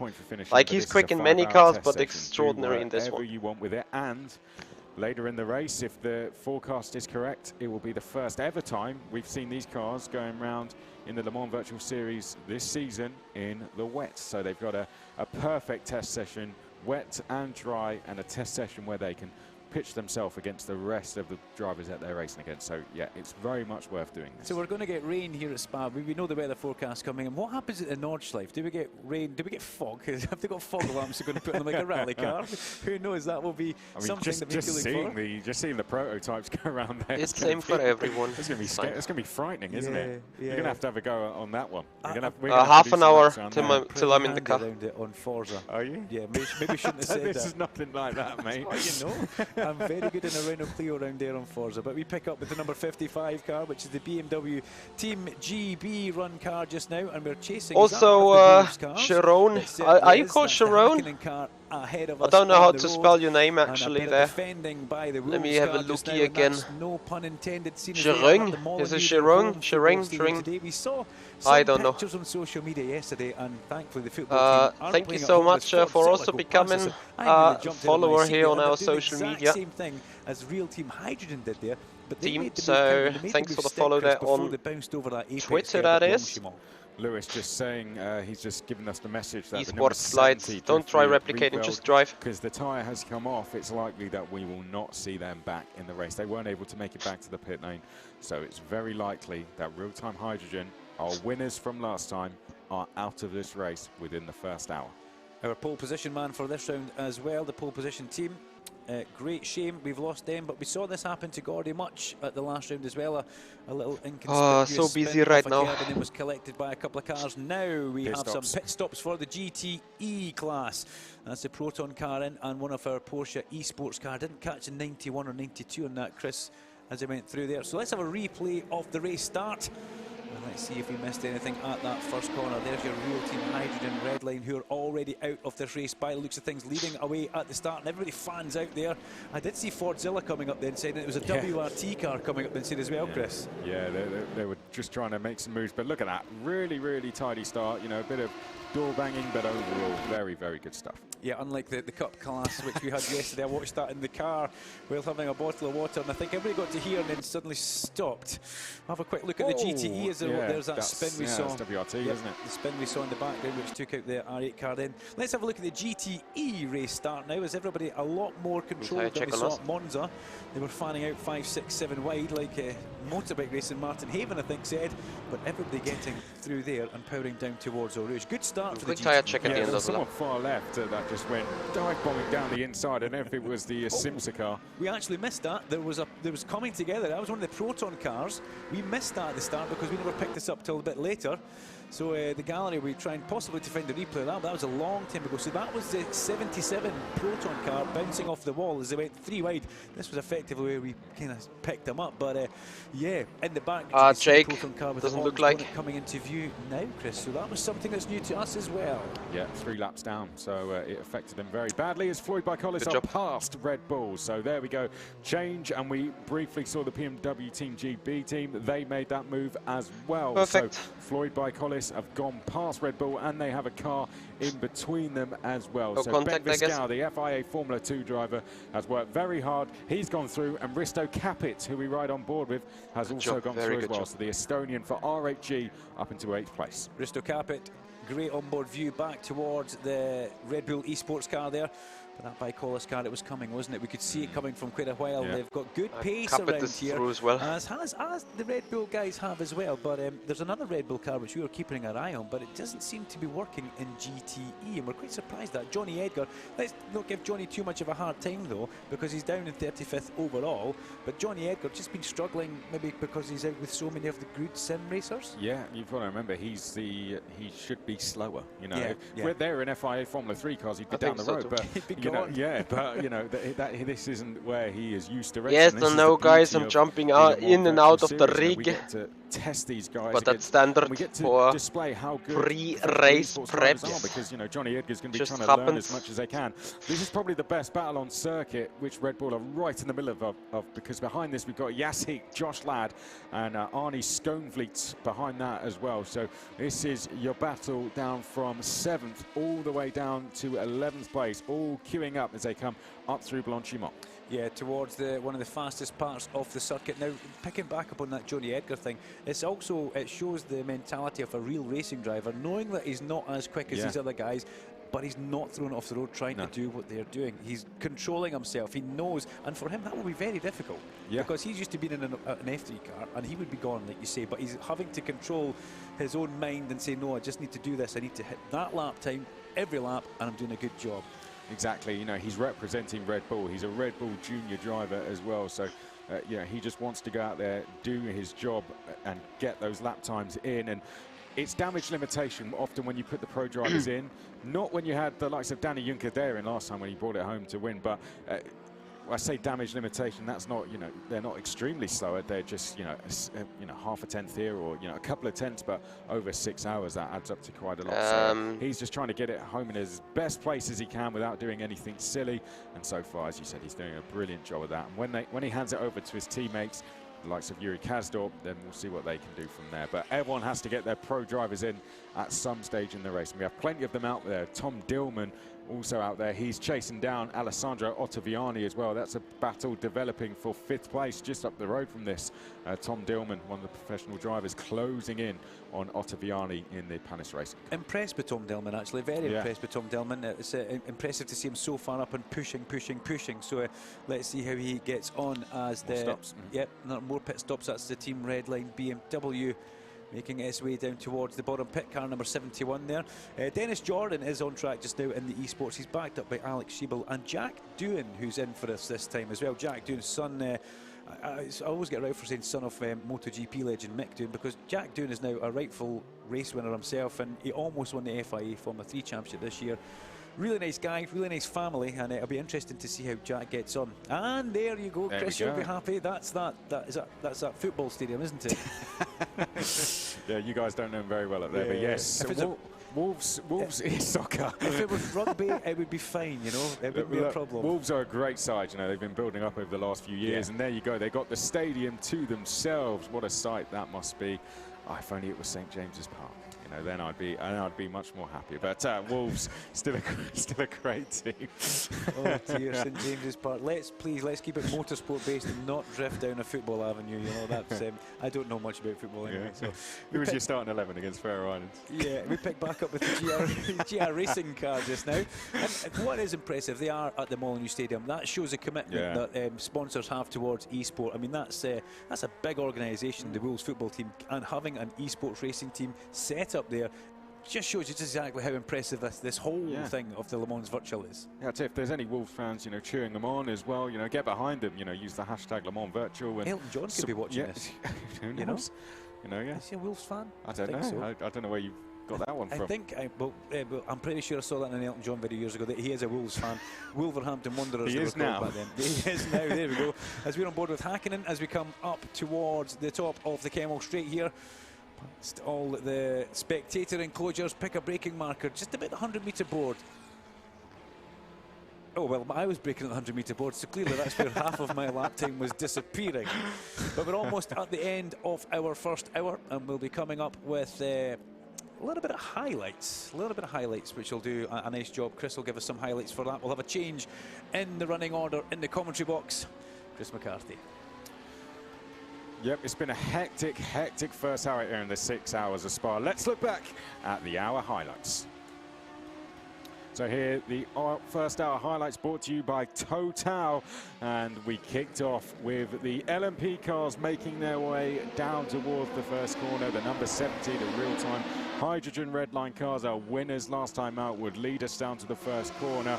And we would have an incident, sadly, the R8G there having a bit of a coming together with the Ford Zilla car WRT, unfortunately in trouble as well. We look back then to our GT, and it was the BMW team Redline that led, but they would be ganged up on by a flurry of Porsches. The Proton there going to the So guys, sorry, we had a little bit of strategy talk. So while race preps are going on, I saw the question to be answered. Race preps is for me getting a fresh coffee, getting fresh drinks, or prepare the drinks for the run, so that I have some water available. Go to toilet, obviously, put on the shoes, bring back the computer, the machine into streaming mode, which means, like, you know, I can keep the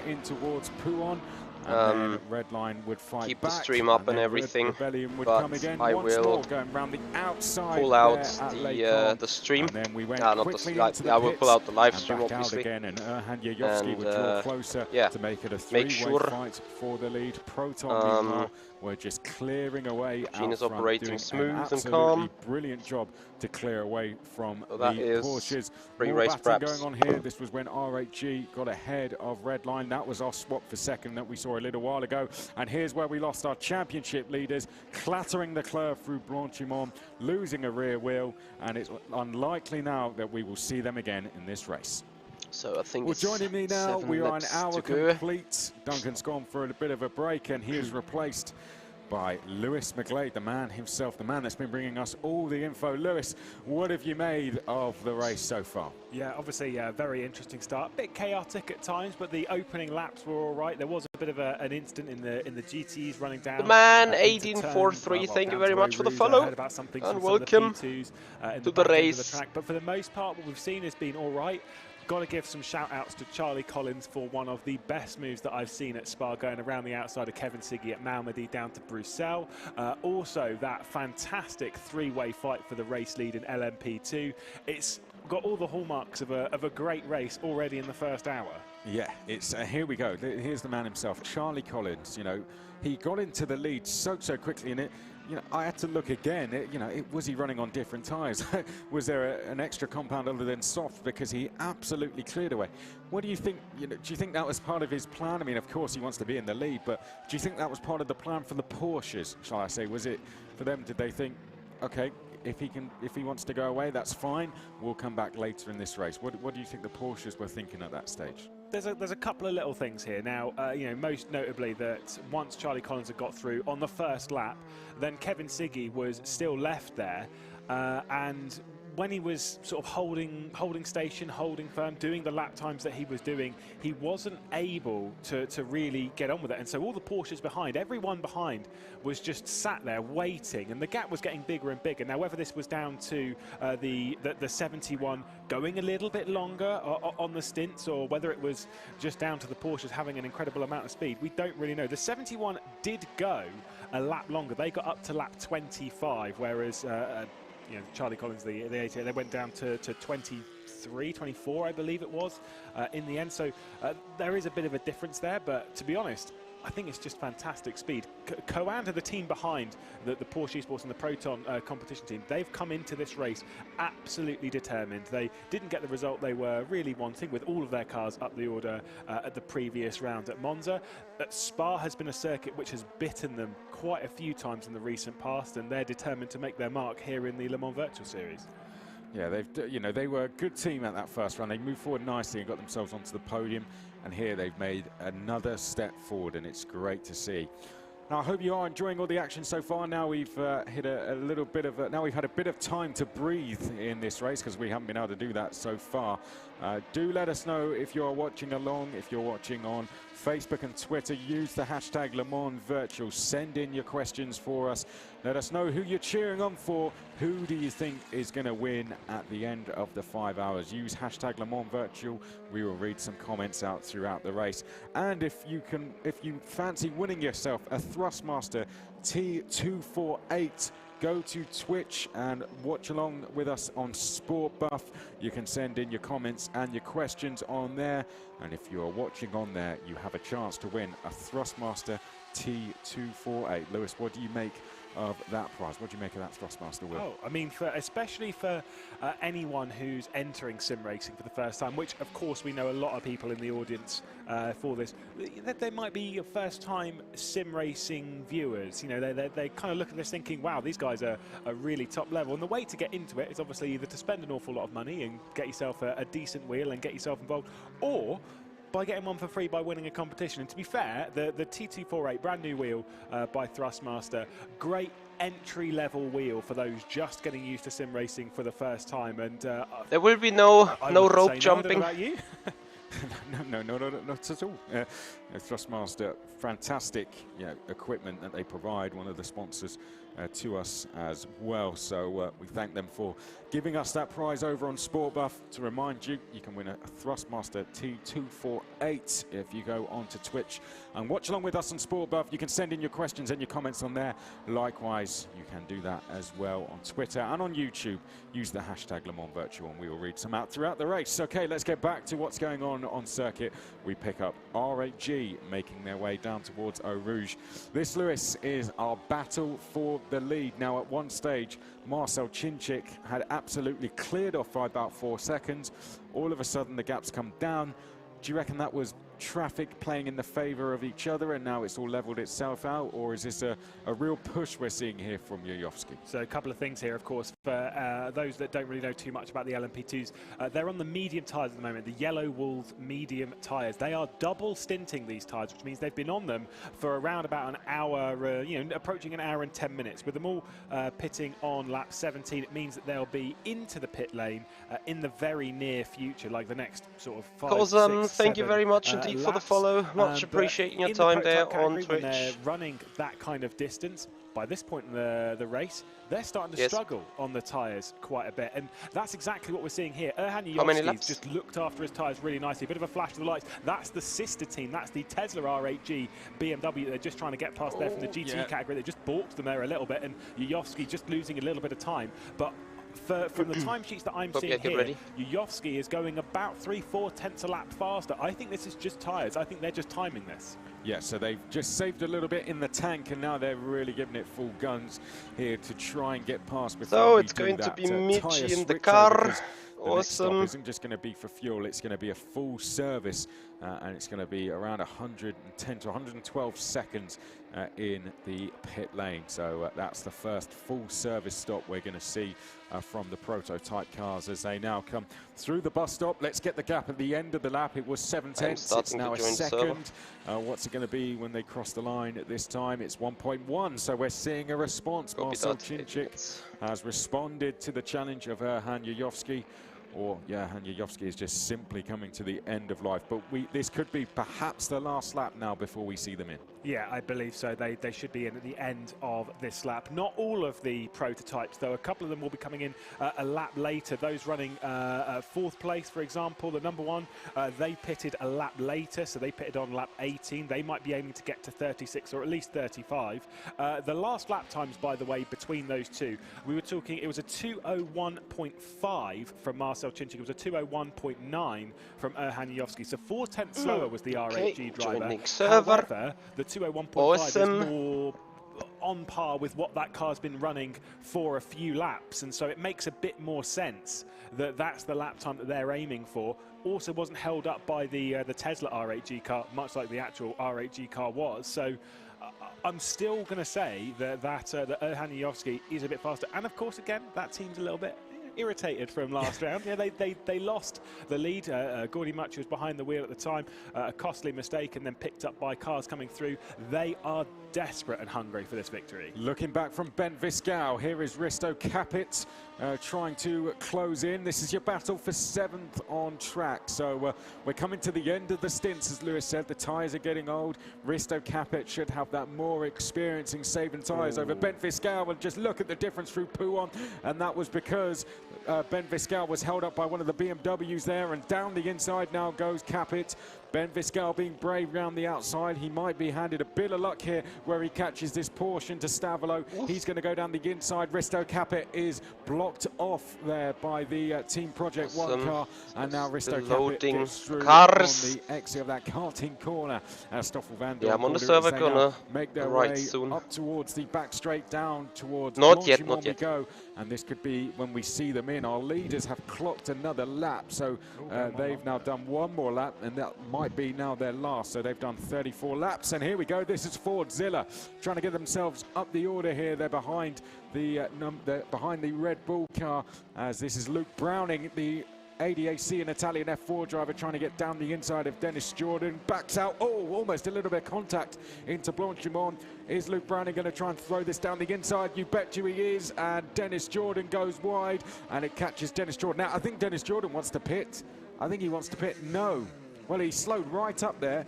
Was he trying to get into the pit lane and was just completely blocked off? No, I think so. This is one of the cars. I mean, Dennis Jordan's incredibly good on fuel mileage, and I think they just tried getting out of the way, but the Axel sports car was just there diving back to the inside. Yes, the coffee, guys, the coffee. Well. I think Rocket SimSport also might be through as well. The number 2 car that's being piloted by Devin Browner. I think that one might be picking up the position as well on Dennis Jordan.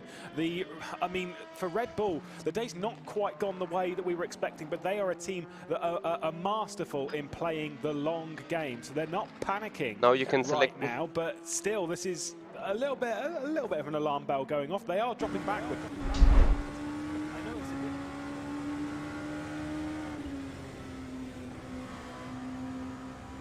So new mediums, yeah? Yes.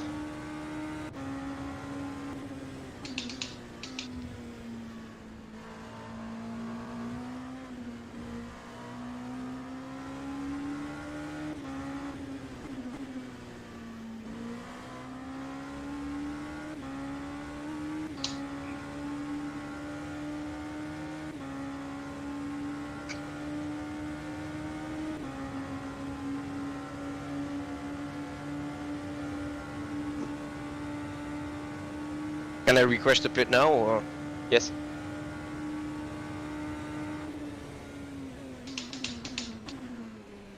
Cameron said that it's 5 minutes until it sort of turns itself off, so be careful with that.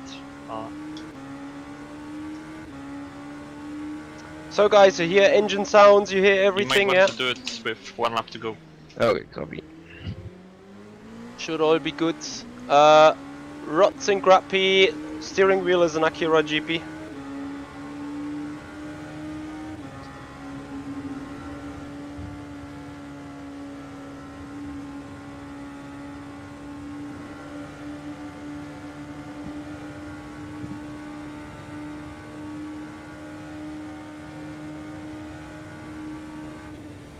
So we have 2 to go. And then Michi's in the car.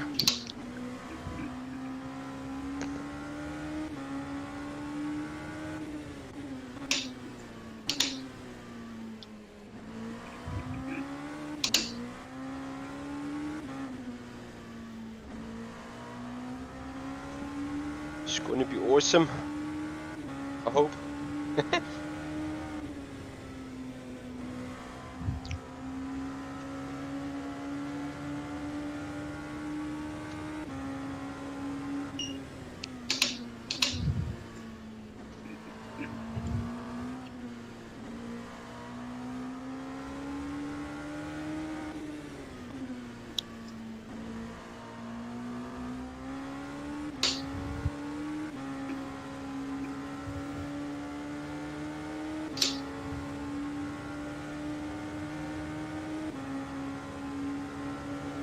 Yeah, Bent is doing awesome. It's really put on a great drive. Now I think it's on us to do better.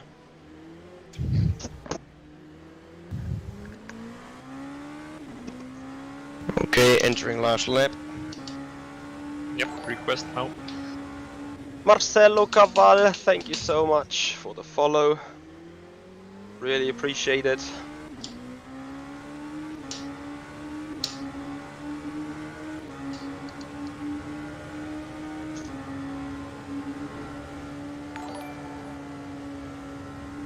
G-Back 20B, thank you very much for the follow. Welcome. So fuel 75, tires medium, wing P1, driver Michael Hoyer, yeah? Yes.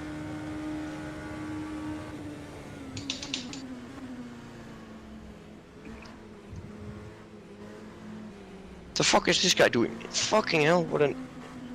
He just... Yeah. Never mind. Some guys pitted now. Yeah, the guy behind, but now he can maybe pass us because of this cunt. Yeah, they will get an undercut anyway because of fresh tires, so never mind.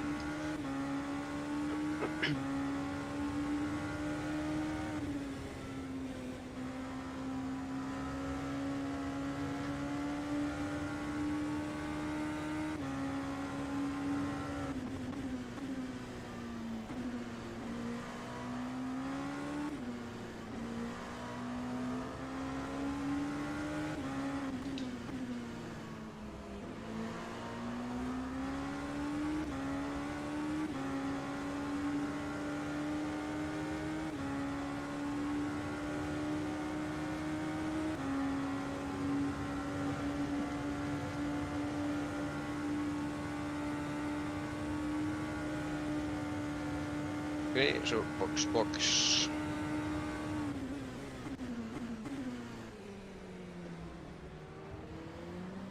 Okay, Jake, I have made you a moderator on the YouTube channel, so fix this please.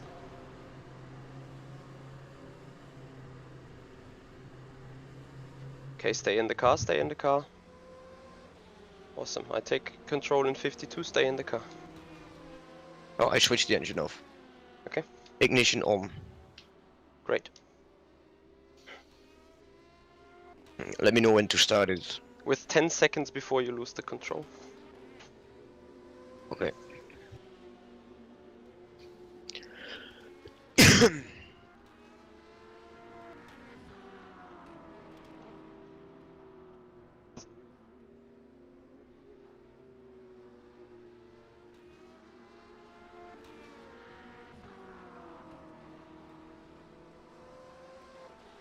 So starter please.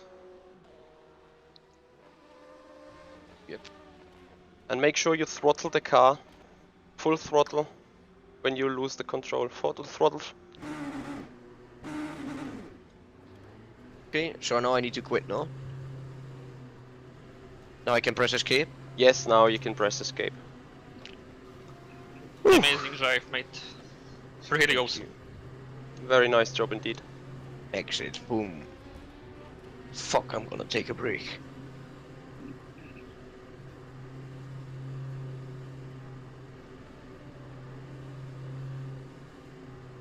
Yeah, well-deserved break. Take it. Cameron, you can speak on By the way, everyone is on mediums, no other tire. I see.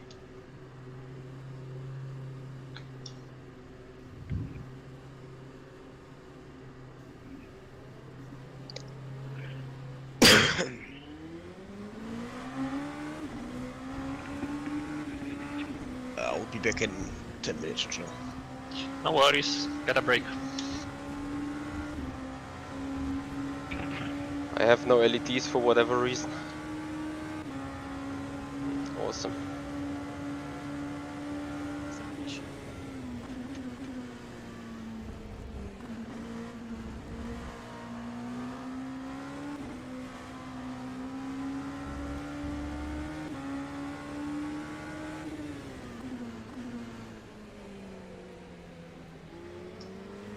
Oh, it's a wrong mode on the LCD, right? It still says in box. It's not a, there is no mode working for whatever reason.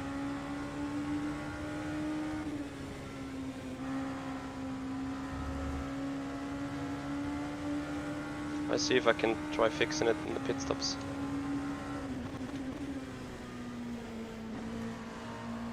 Remember speed for the change from 5th to 6th? I do. Yeah, okay. I mean, you don't have to do it, but like max push is Yeah, I rely on the LCD screen anyway now.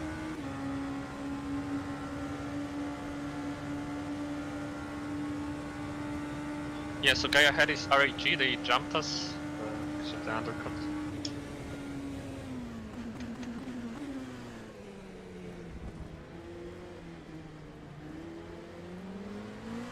Why is that Fossila guy still going? No idea.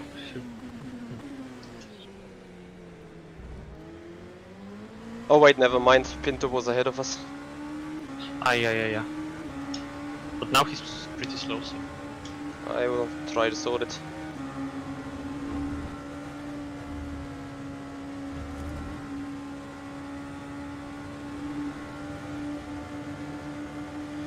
Awesome.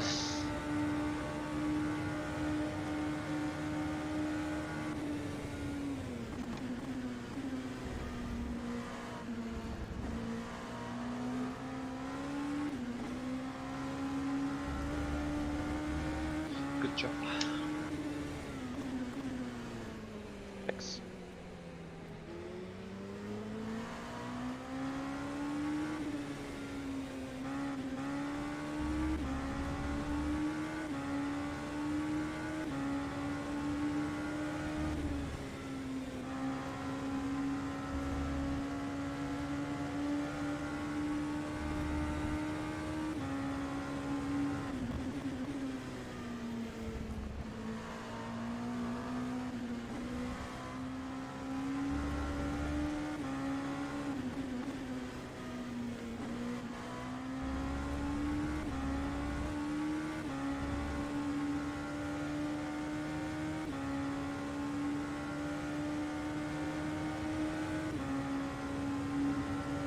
Cameron, say something.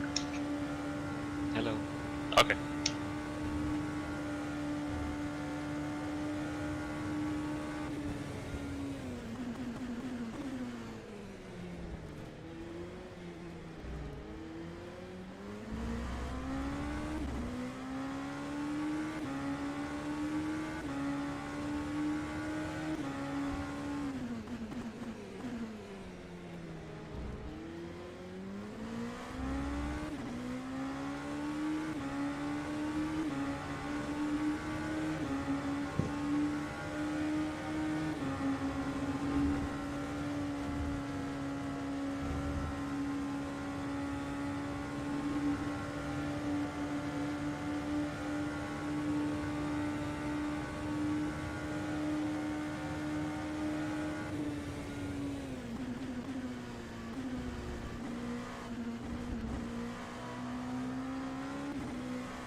That Porsche.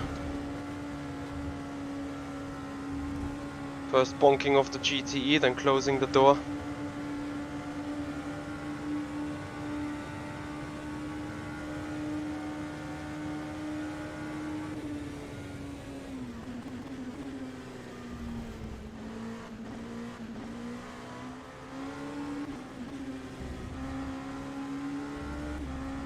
Be advised, we have problems at pit entry. Be advised, we have problems at pit entry.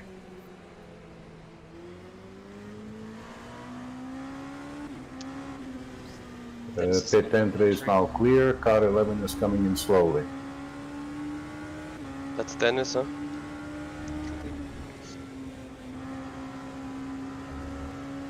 What happened?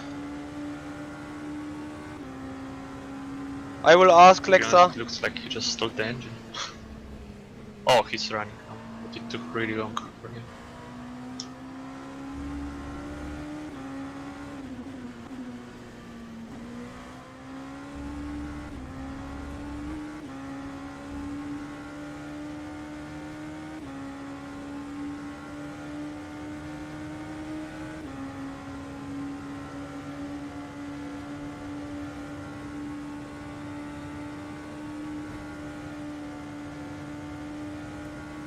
So P2, P3 and P4 are real life drivers, and they are all much slower than you guys.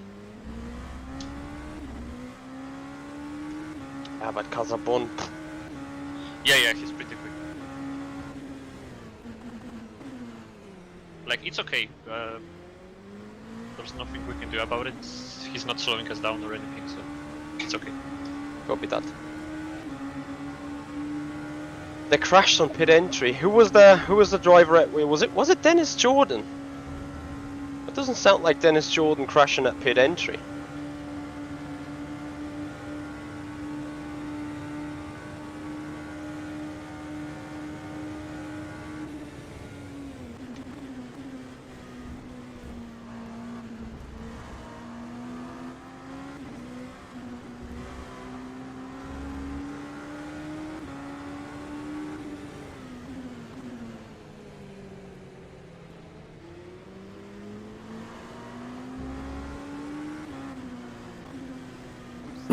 Information to the pit line, information to the pit line. It's about time everyone turns on the headlights, please. It's about time everyone turns on the headlights, please. Next weather phase has engaged. Rocket are slow on Camel Straight with damage. Beware. Also, I think it was not Dennis. I think it was the real life driver, although I'm not 100% sure. The last lap was 6 minutes.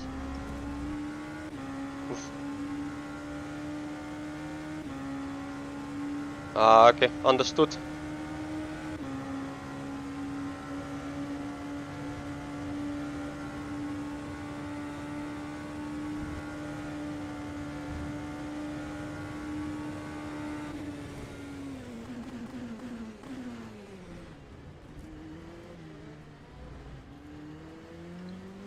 Mitch, just so you know, you're quicker than everyone behind you, so it's looking good there. Yeah, but I'm slower than anyone ahead. No worries. It's looking good for us.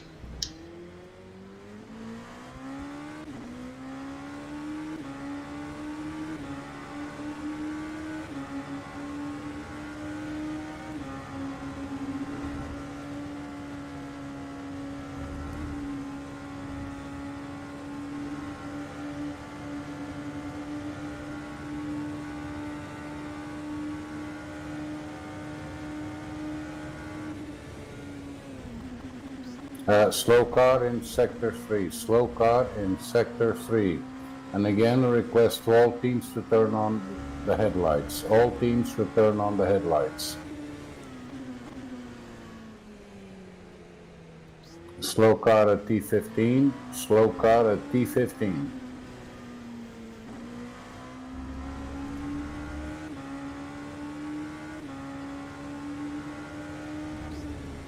Slow car T16, T17 is currently on the track verge on driver's right. He's struggling to keep the car straight.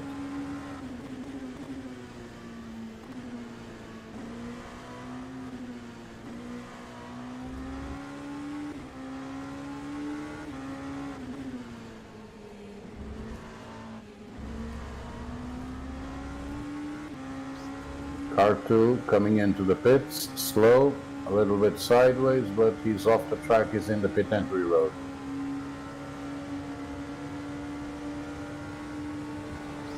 Car 2 in the pit lane, car 2 in the pit lane.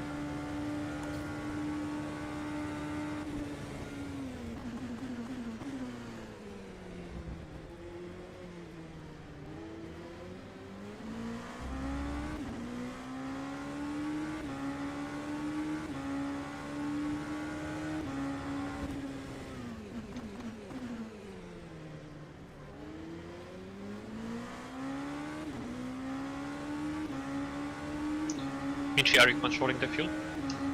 Yeah. Okay.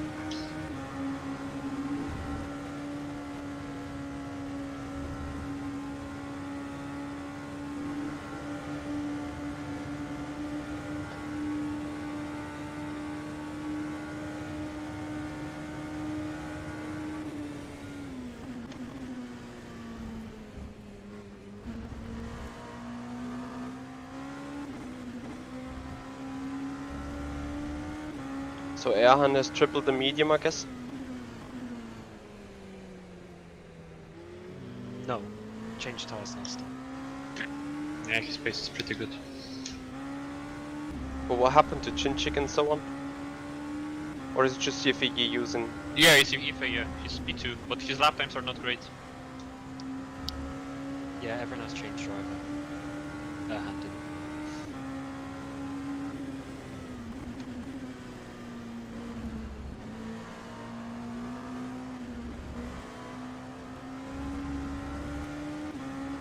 By the way, who's working on that strategy sheet?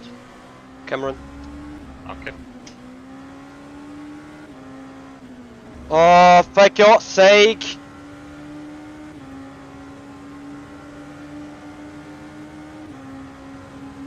Man!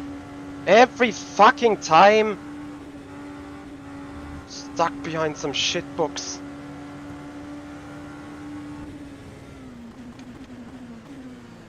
Costing time AF. I was clear 2 seconds disadvantage now. For fuck's sake.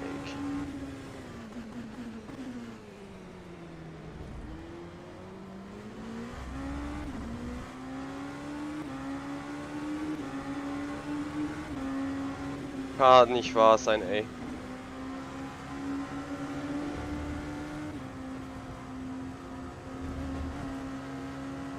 Awesome. Nice. The Ferrari at Stavolo costed me the GTE here in Eau Rouge. Absolutely awesome. So now we need to do a desperate dive bomb on some other GTE to get back into the traffic rhythm. Otherwise we'd be stuck behind any other GTE everywhere again. Car 65, can you please turn on your headlights? Car 65, can you please turn on your headlights?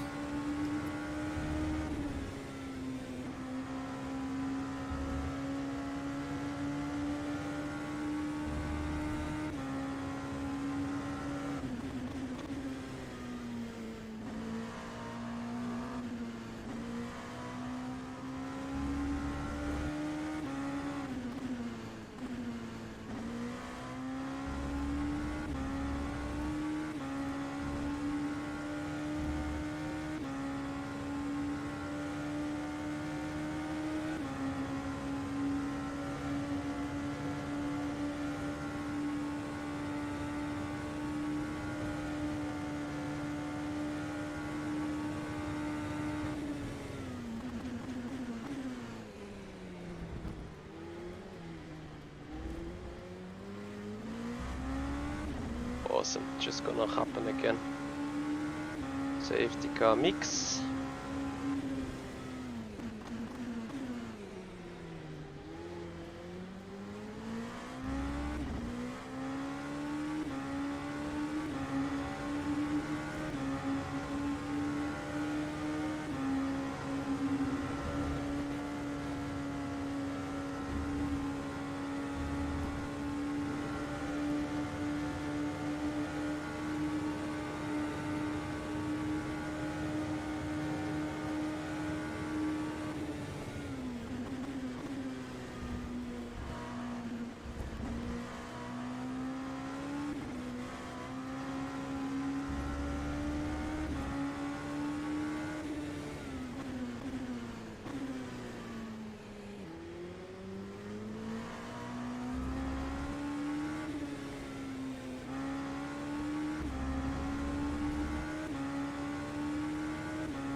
Fucking scheiße. Ja.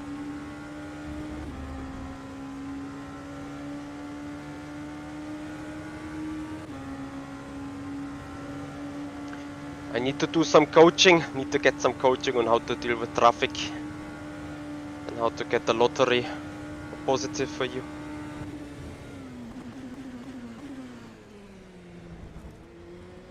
I'm losing too much time.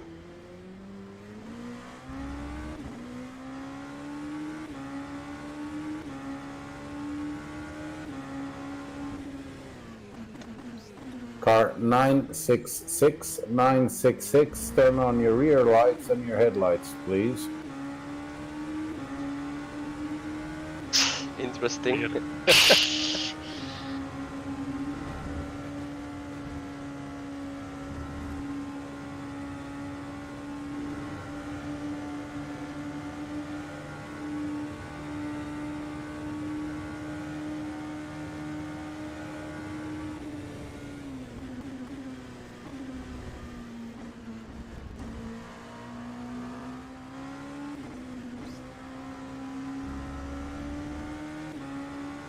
Thank you, Jan.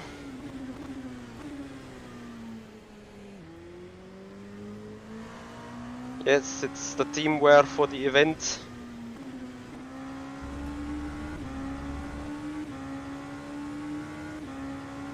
Tristan, there are no real lights, but I guess many people will have the question mark on top of their head, just like you right now.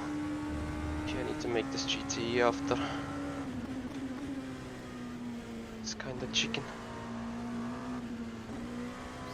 Car 11, please turn on your headlights. Car 11, please turn on your headlights.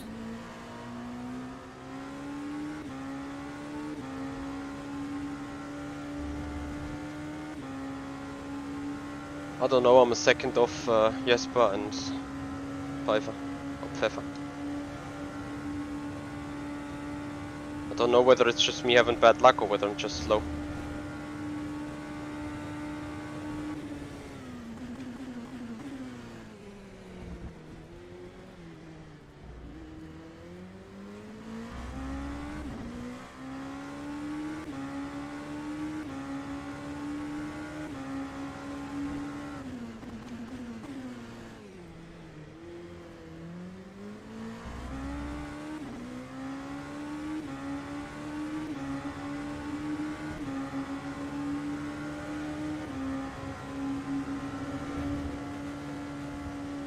I'm a second off my own pace. Fuck's sake. Your pace isn't too bad, so don't worry. It depends on where you're meeting traffic as well.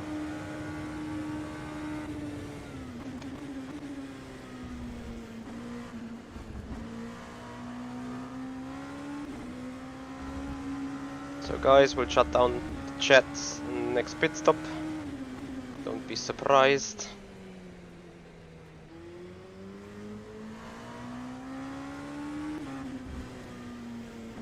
Actually, we'll see if I keep it open.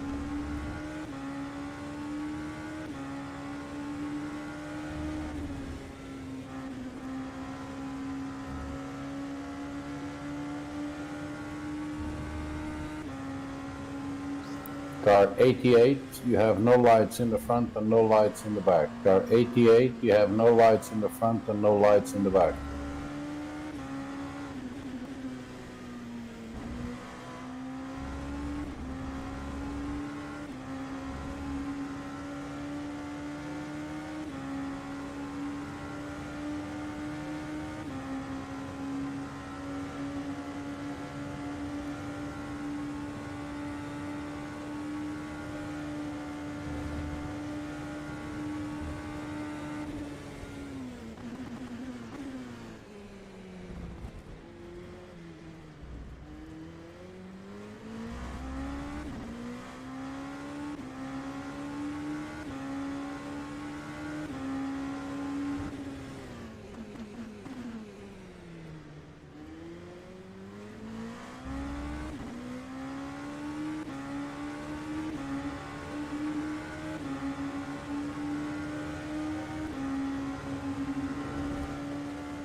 not.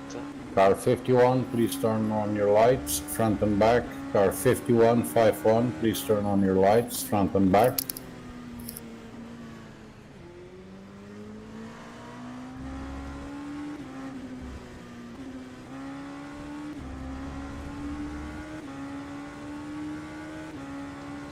Be advised, we have yellow flags at T3, T4. We have a car stationary on driver's right. Car 57 is stopped on driver's right.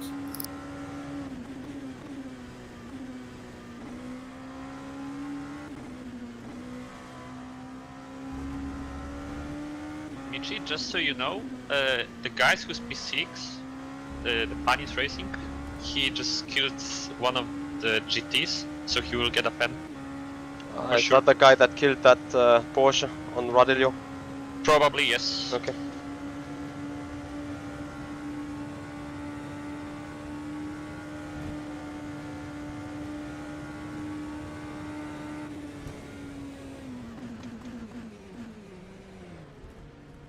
By the way, really good lap so far. The quickest on track. Yeah, just throw it away.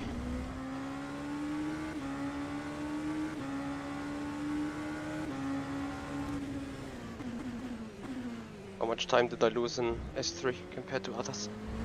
Half a second. Even 6/10 to some of them. Grappa.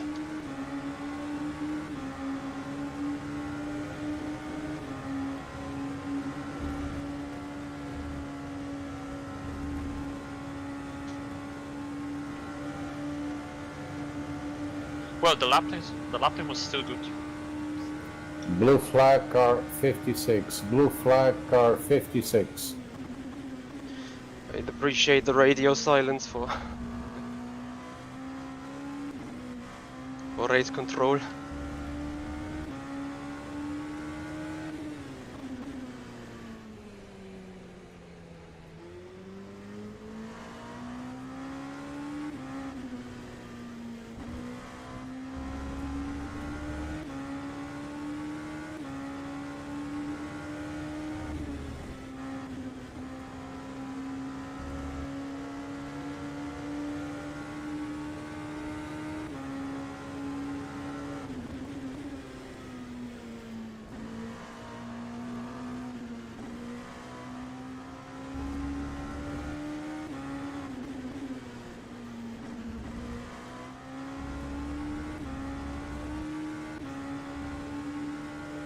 Come on, get GTE before Fuel check at the line, please. Roger.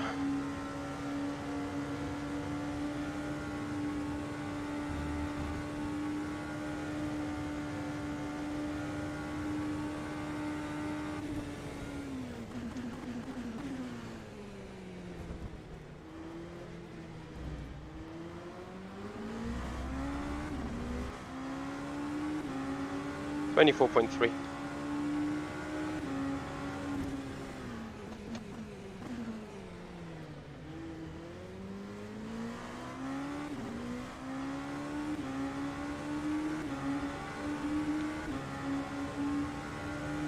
Yeah, you're ahead of the target. Good job.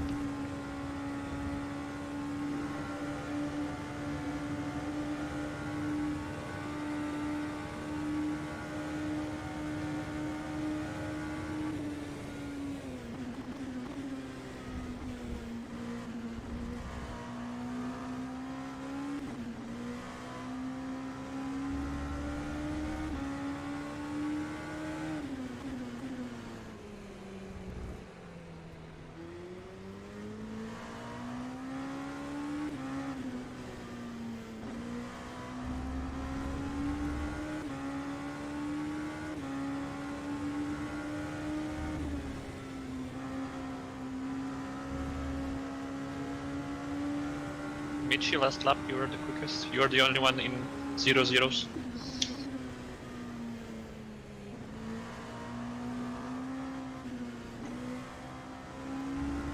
Copy.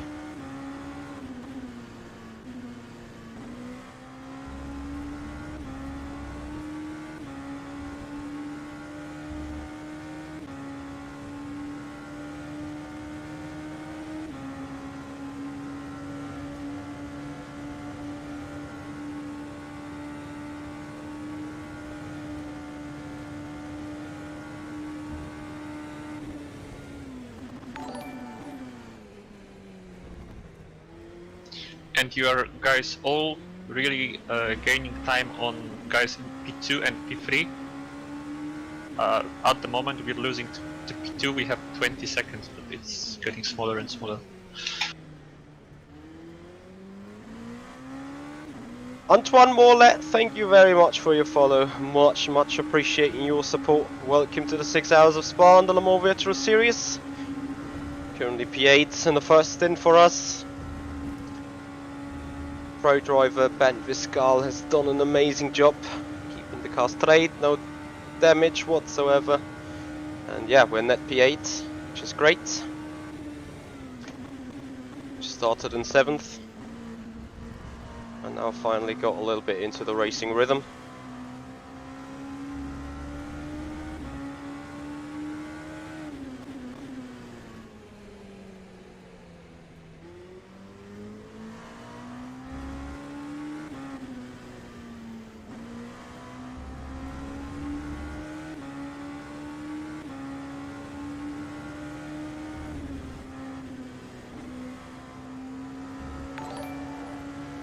Jan Bard, thank you so much for your follow.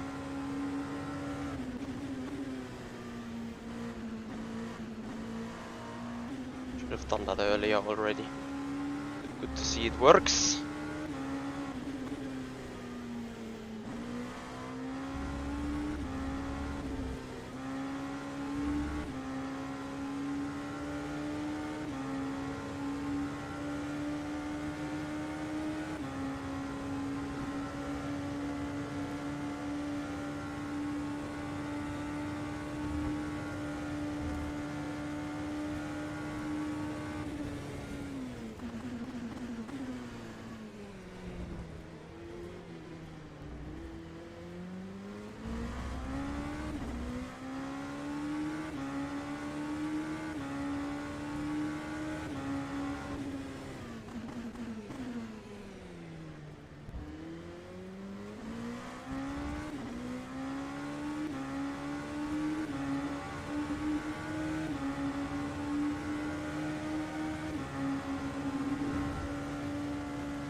This lap's gonna be horrendously slow.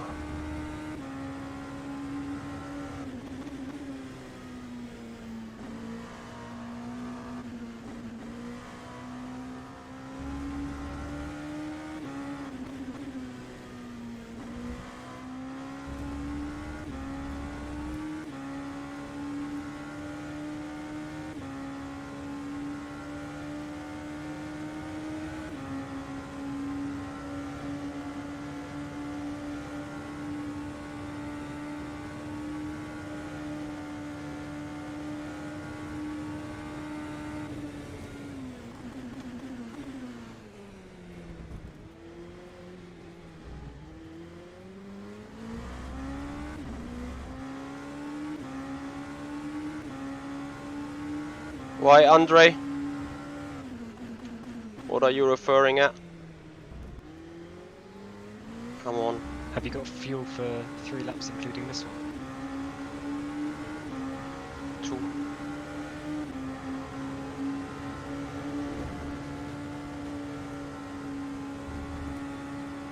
Need to box the one after this.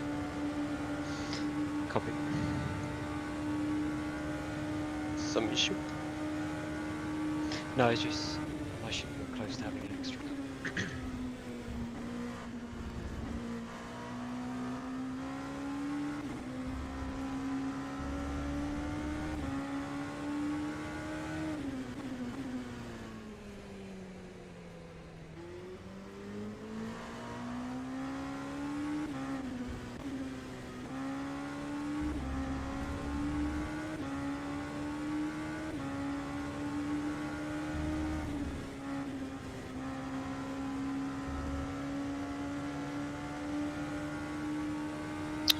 Okay, so they pitting early. The RH guys. He's probably on mix 4 throughout the stint.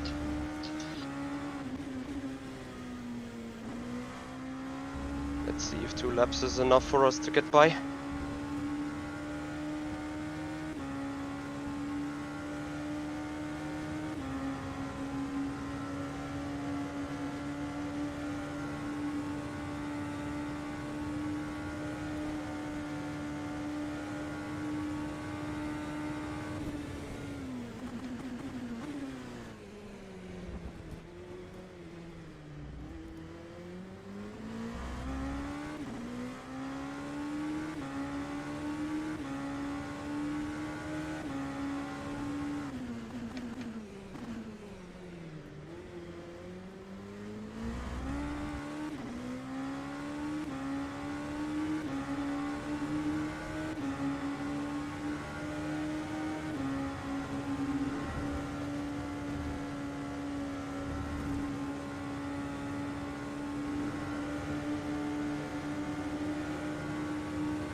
Last lap the quickest on track.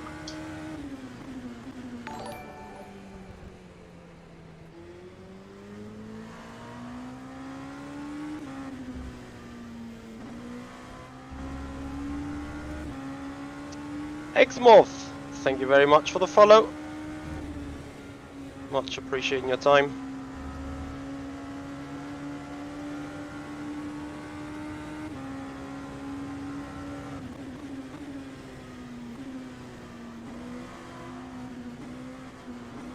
Oh, the guy who was behind us, he's without a rear wing.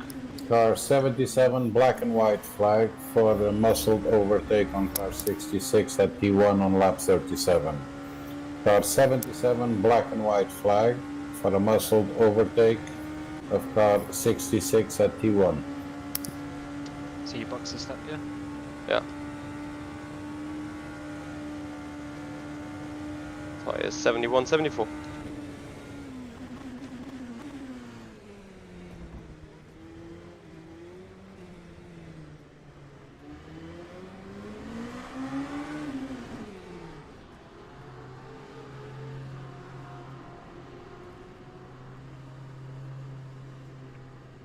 So tyres are -6%, so just watch out.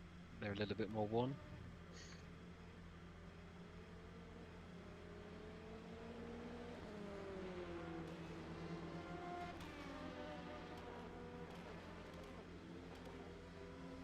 Remember about the line at the pit exit.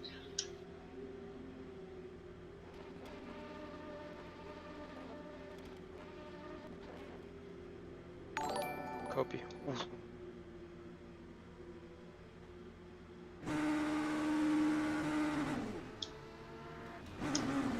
Are you okay? Yeah, it's just Williams is going side by side with our sister car, but it's fine. We're good. Oh yeah. How is your steering wheel? Still scheiße. I will manage. Like I couldn't get the display back in business.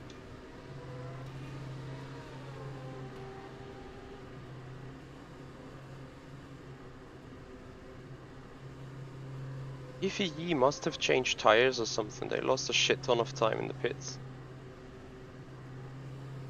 Yeah. Oh, never mind. My bad. I mean, yeah, he lost one place. He did not change tyres.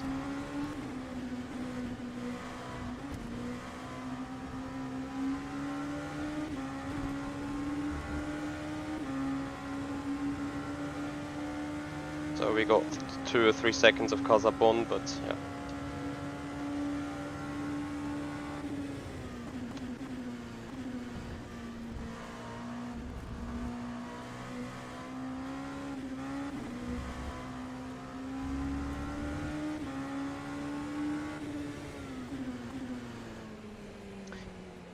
Thank you so much, Bizzetti, for your follow. Much appreciate your time, and welcome to the rFactor 2 Sim Racing stream. We get that GT in time. We'll be close, but should just... Scheiße.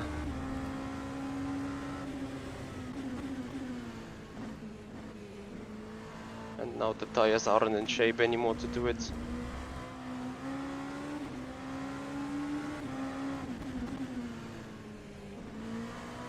Ah, that's the GTE that is blocking. Copy. We are looking.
Good afternoon, Ian.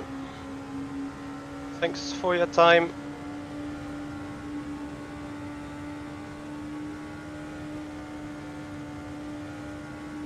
That GT is gonna hurt me into Eau Rouge, I fear. I think I'm not close enough again. Scheiße.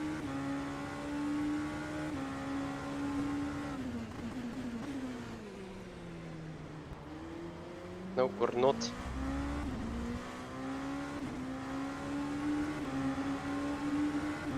Hey Carlos, no. Leaders are not yet to pit.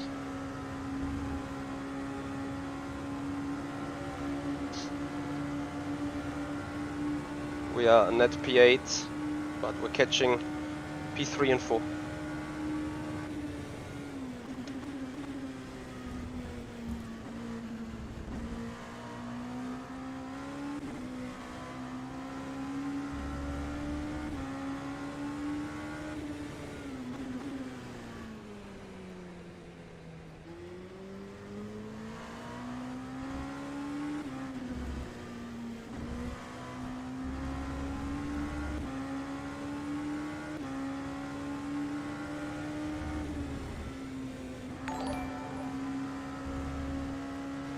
Jose, thank you for your follow and welcome.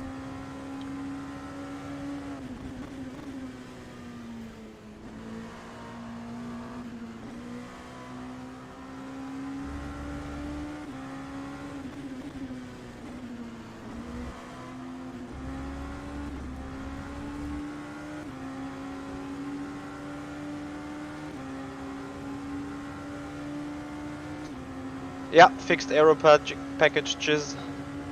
It's all fixed.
Yeah, Tony, there is 40% chance of rain now, and in 1.5 hours there's 90% chance of rain, so I think it's close to inevitable that there will be rain.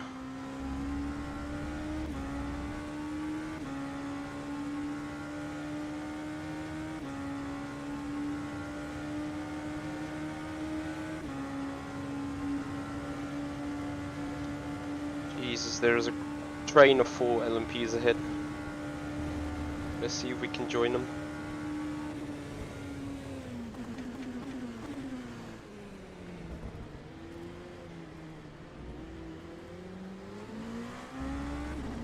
To dive that first GT to make the second one no threat for me.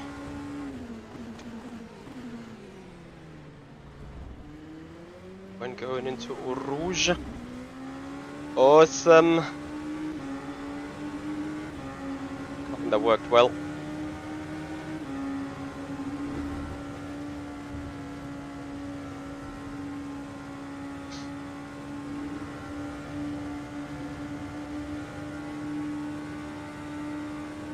Why wet setup? We have no wet setup. We run a clear dry setup.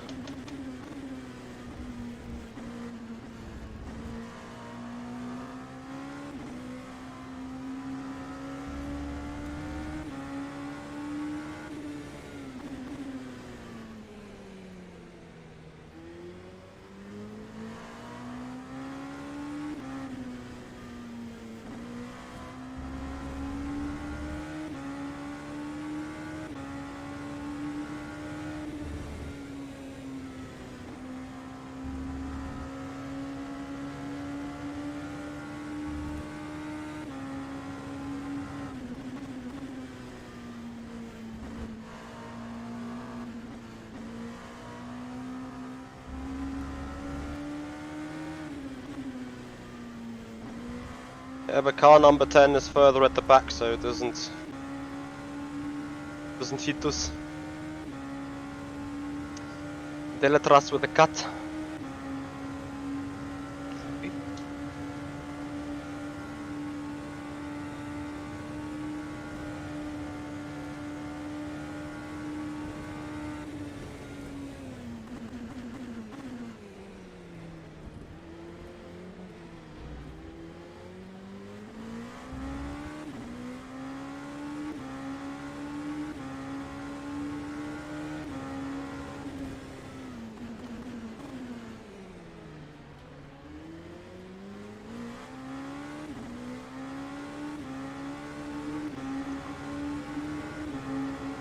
Just stay on your racing line, please.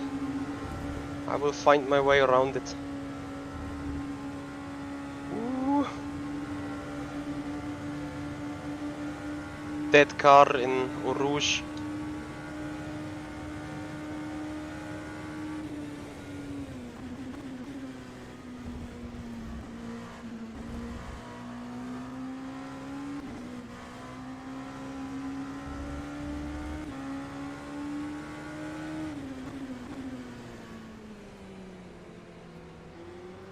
Oh shit, need to dive that GTE into... Oh no. That will actually be fine.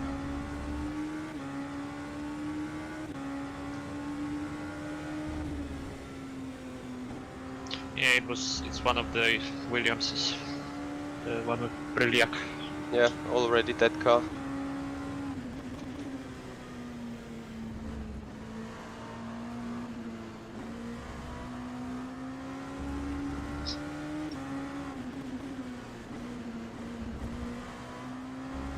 Well, but I think he's driving still, no? Yeah, I don't think he has hit the area. Yeah. You mentioned you're in a good place. E4's only 5 seconds up the road, so keep doing it. Copy, we are looking.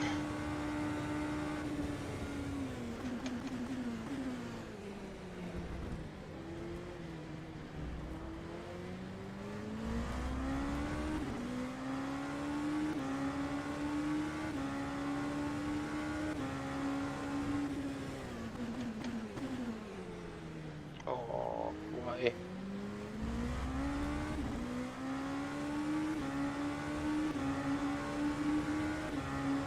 Ah, sorry guys, for the time being, I'll just put this away. It's spooling too much on the CPU at the minute.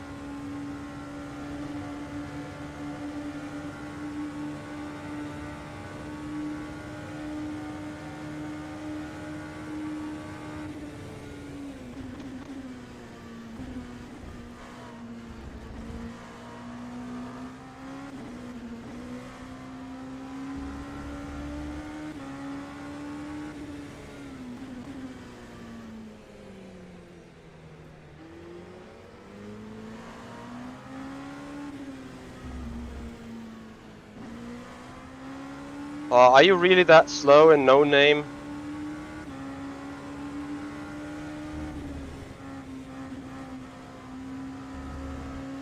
Why is that honking all the time as well? Did you see this?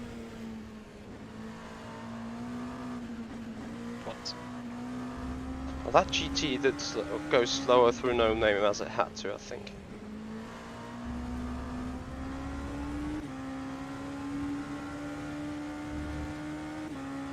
Never mind. Car 777, blue flag. Blue flag on car 777.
Fuck.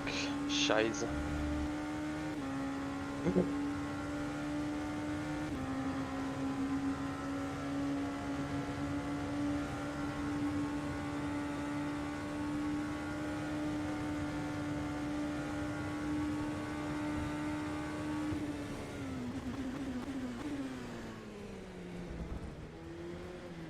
Yes, guys, keep doing this. Great.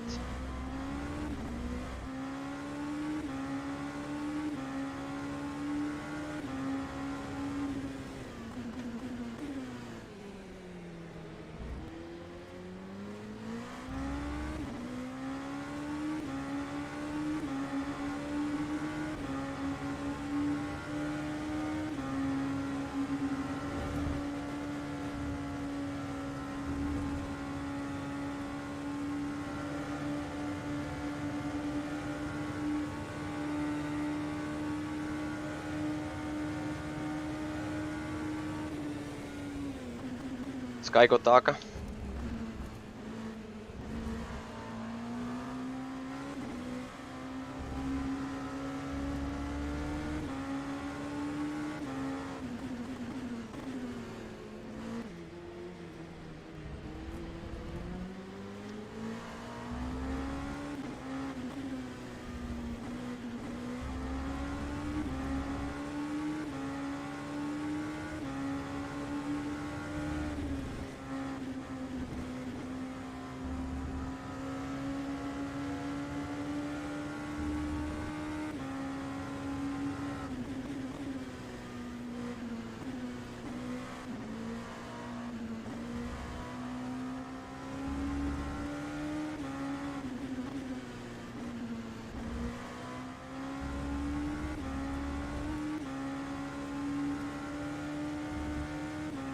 In theory, it should rain within the next hour. We'll see. Yeah. 10 laps to the next pit stop.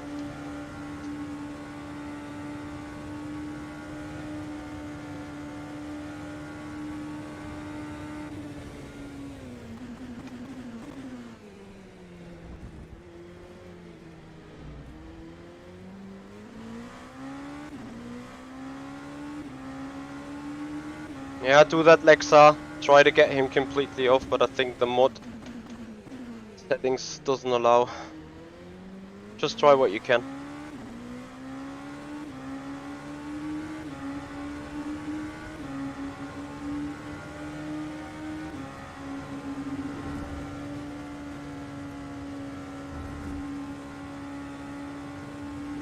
Hey, 3 seconds of the fucking pace.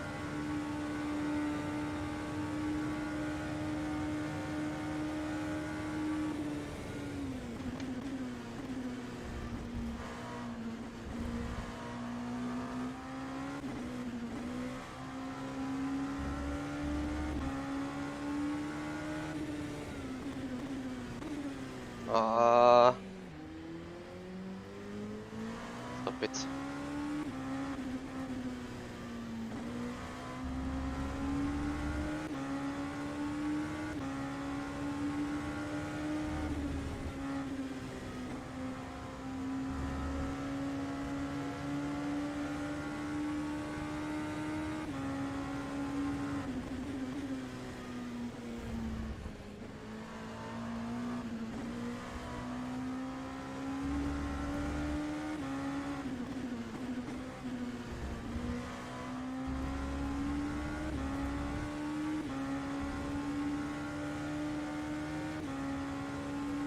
Fuel check at the line, please.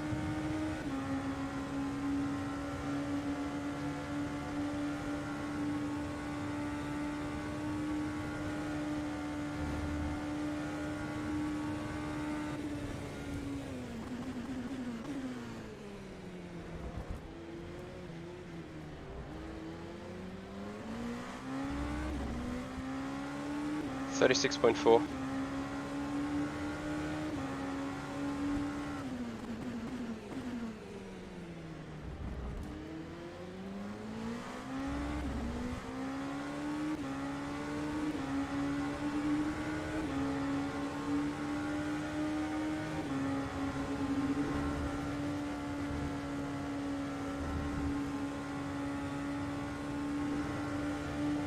Yeah, you're all good with fuel.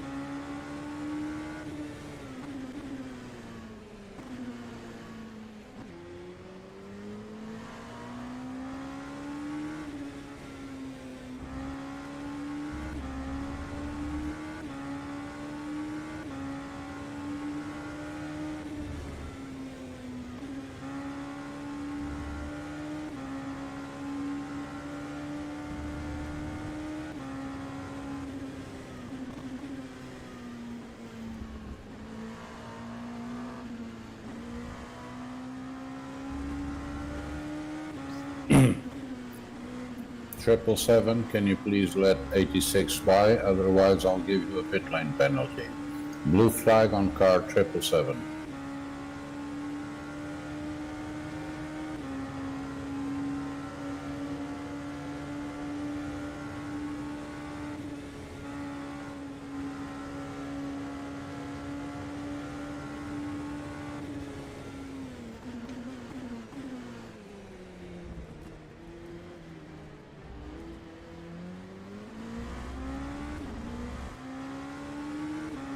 David, Yes? what do you want me to do on the next pit stop? Well, no, just go ahead. Go. So just medium again? Yes. Copy.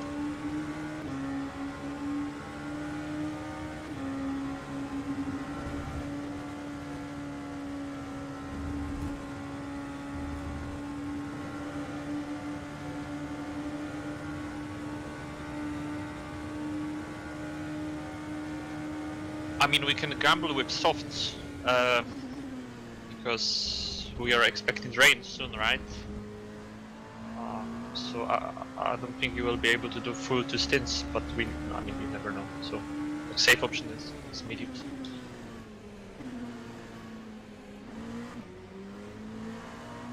I mean, we have a 38-second gap, but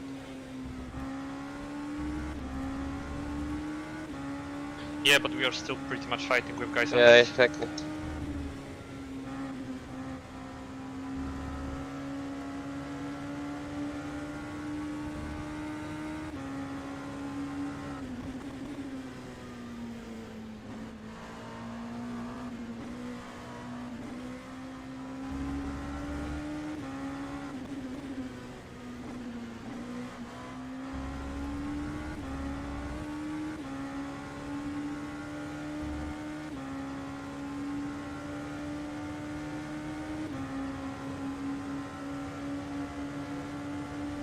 What the fuck is Epps doing? Like, Yeah, he's 3 laps down. Nothing changes.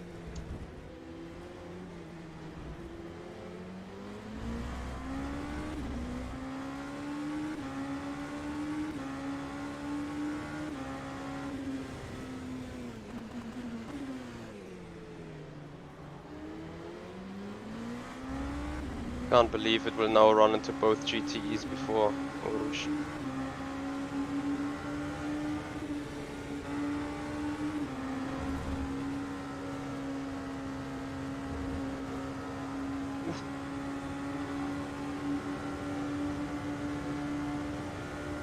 Epps died.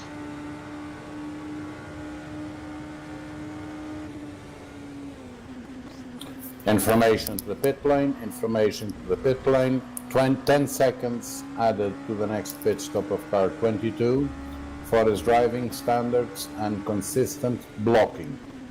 10 seconds added to the next pit stop of car 22 for his driving standards, by other words, for continuously zigzagging and blocking. This is Ife, yeah. He's P3. And you are 14 seconds behind him at the moment. Yeah, but what is a 10-second penalty? It should be a stop and go.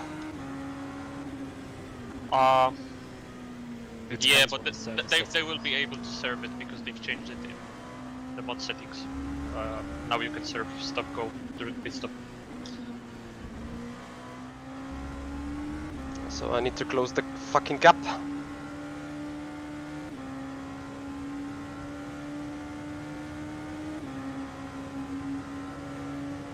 But I mean, who is he defending from?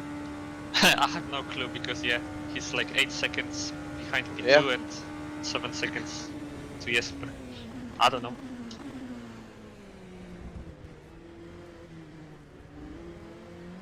I think the penalty is delayed. I think it was with his battle with Rosenqvist. Yeah.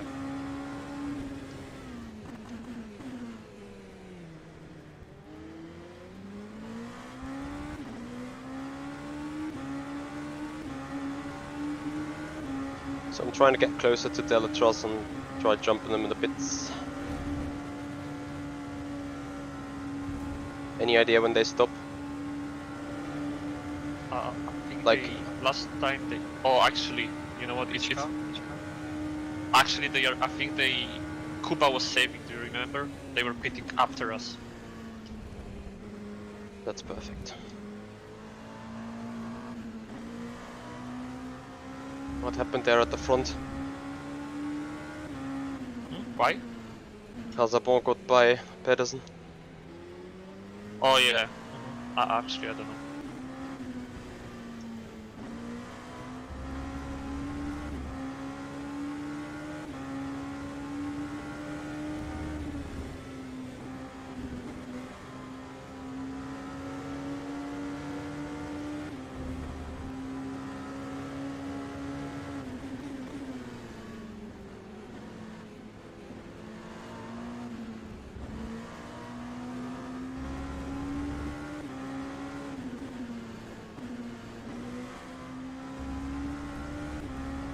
Triple 7 is still blue flagging. Awesome. Just passed them and he's still blue flagging the other GT.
You know what, Michi? I was wrong. Yefeye is not going to go longer, I think, because it's the car with Chinchik. Delatros with Chinchik, yeah? No, Delatras is with Kuba and Nico. But Yefeye is... Oh, see, never mind. I think. Yeah, it's you yeah. did not mess it up. Okay, I'm trying to prepare.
Car 21 seems to be missing the front right wheel. Car 21 missing the front right wheel.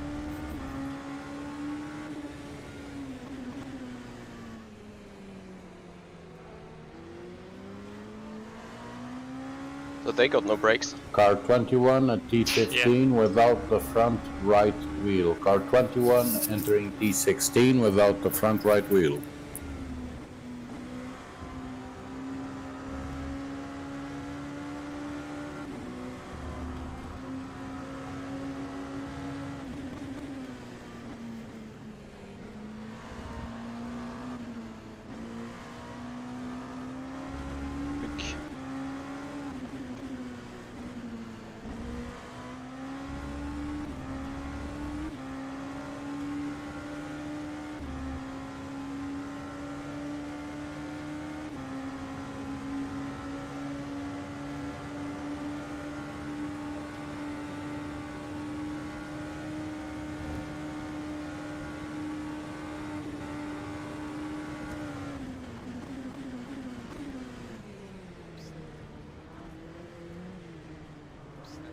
Car 21 in the pits, car 21 in the pits.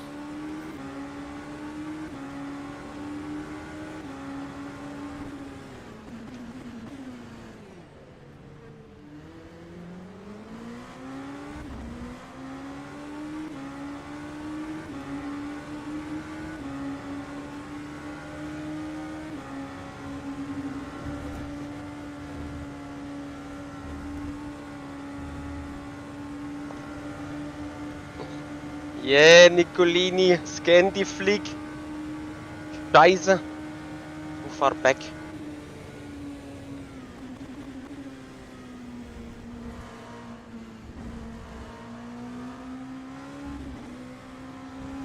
Need to do surprise attack somewhere.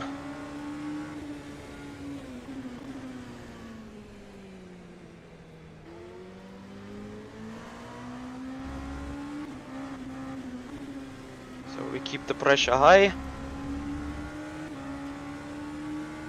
Thank you.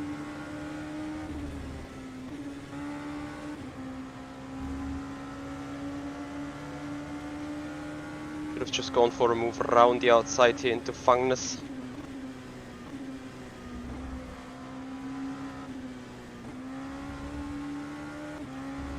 Oh damn. GTs. Right in our way. Let's see into whom's way.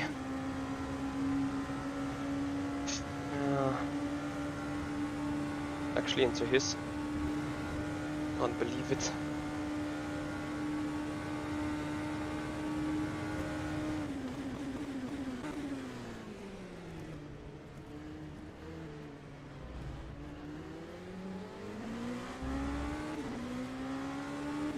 Nice off-track pushing.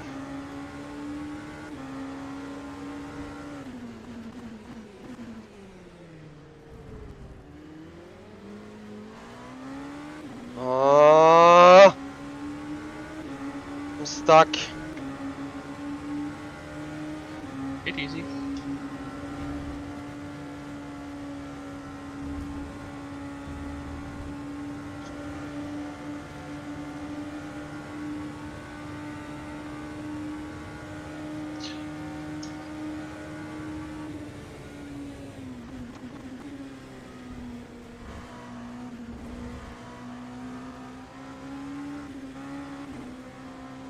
Check if there's a difference in the time they boxed last time on the Alcamel.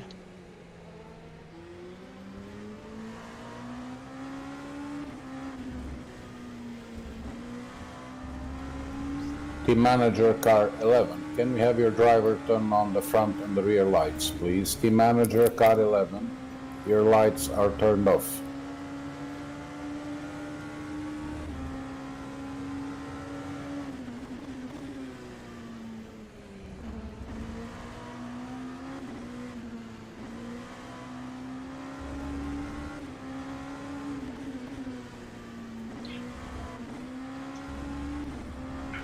Well, Do you want me to tell you like total time of his pit stops? No, no, no. The time. Never mind. I'm trying to get him now. Oh yeah, yeah, yeah. No. Okay, I got it now. Our pit stop was 1 second. Quicker.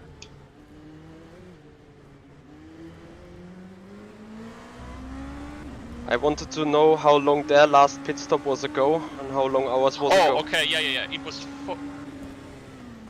44 minutes and 40 seconds, and yours was 36 seconds, so it's like 1 lap of a difference.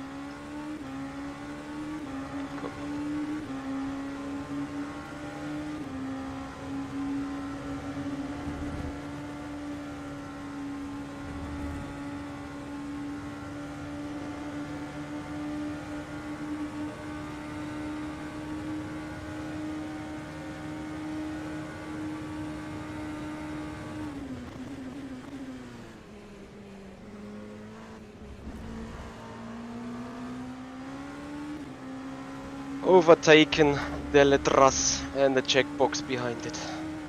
Good job. Well done.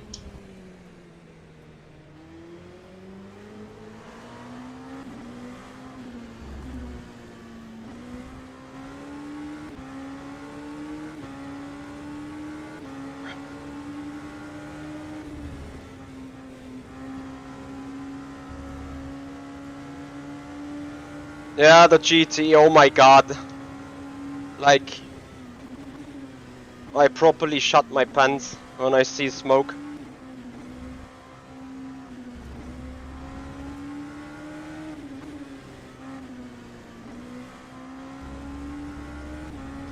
Come on, GTE before Blanchiman, thank you.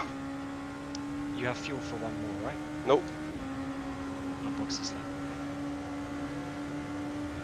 We're on target though.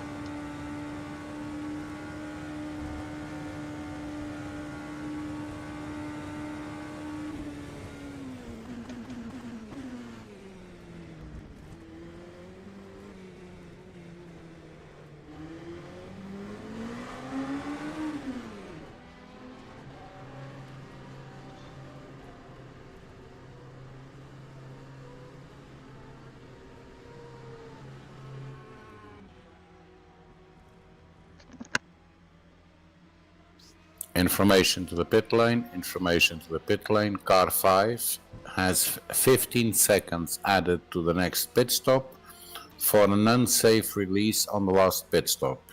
Car 5 has 15 seconds added to the next pit stop for an unsafe release on the last pit stop.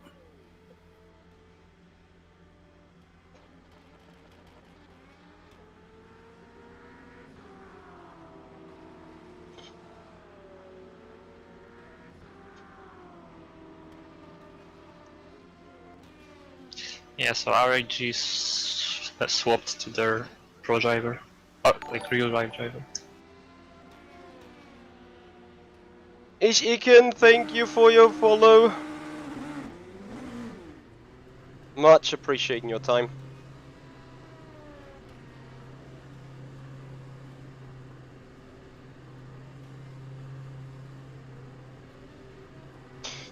Yeah, and I can see Toman back in the car.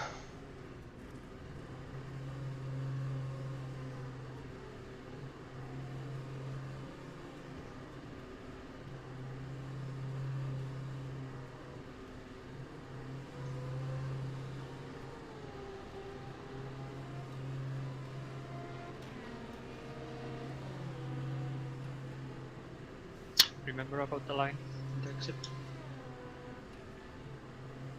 Yes.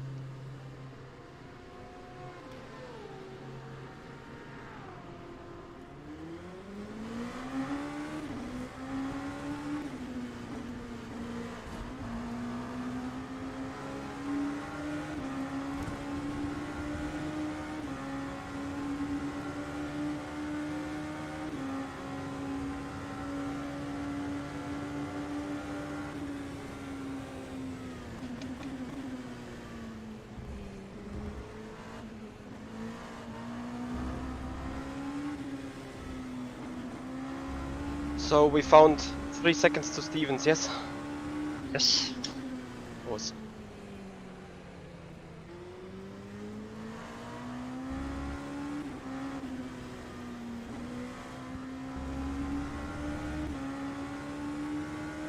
Who's Rougier? It's a real life driver. He's pretty decent, but you will be faster than him for sure. Sorry that. Dive.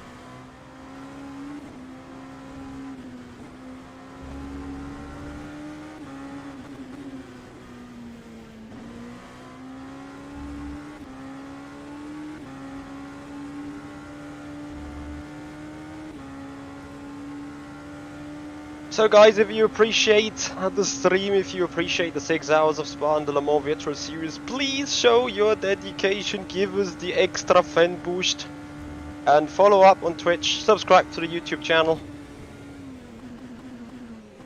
Make this community grow, guys. Would be awesome. Okay, so Toman, they haven't served the stop and go.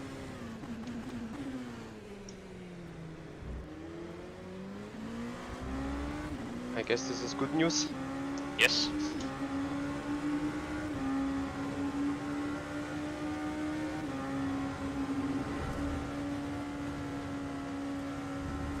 I haven't seen the stop and go being applied to them though.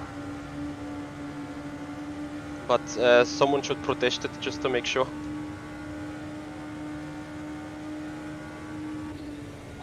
Well, now Tom Dillman is saying that it was like 10 seconds added to the pit stop and it was not stopped. So I didn't even know that there's such a penalty. Yeah, because it doesn't work, it doesn't exist in rFactor 2. Yeah. So one could go on the Ask an Admin page in Discord and... Yeah, they know about it. Yeah, their pit time shows they didn't serve any extra time. Yeah, probably you can do this by like still doing the service and wait 10 seconds and everything would have probably been fine.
Still all 15 LMP2s on a medium.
last lap, by far the quickest.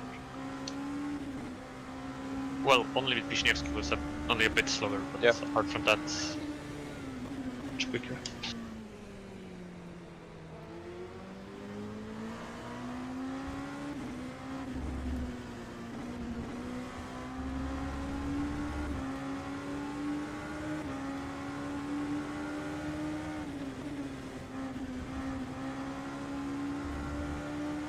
Sorry, Rudy. I owe you a beer.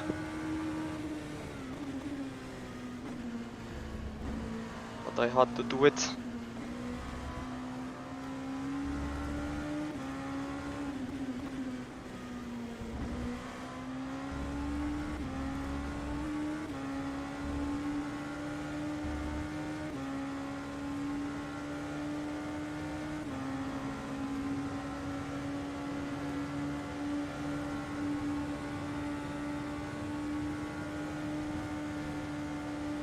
Damn.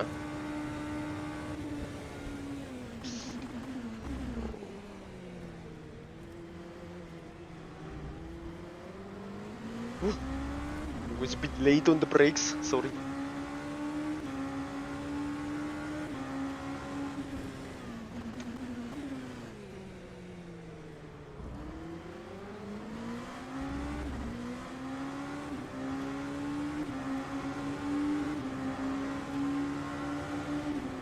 Hold your breath.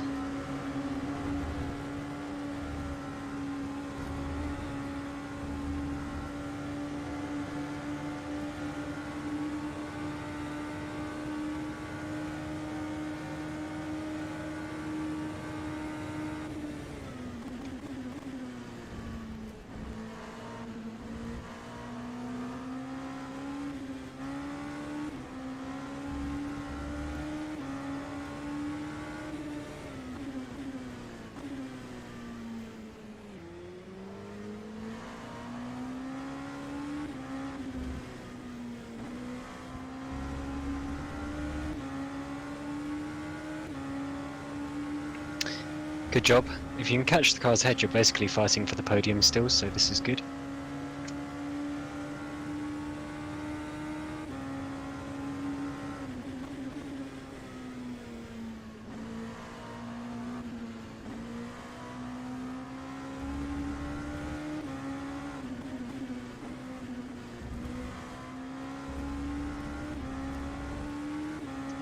Thank you guys. Appreciate the words.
far back for the GTE, I fear.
Information to the pit lane, information to the pit lane, drive-through penalty car 11 for causing a contact with car 56.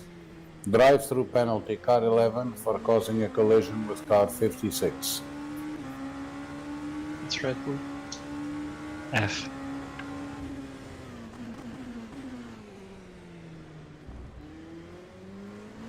Bad job, Thomas. Bad spotting. Okay, meanwhile I see I'm capping the old man, so I keep pushing. Yep.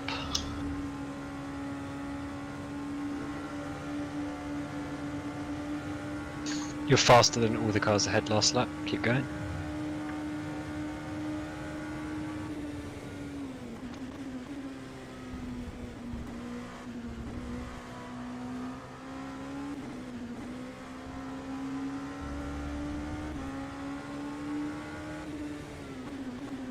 Yes, Yerney. RIP RBR. Sadly. Poor Alex. I don't know what happened to them in the first stint, but there was some issue with them as well, so... Seems again just like not being their weekend.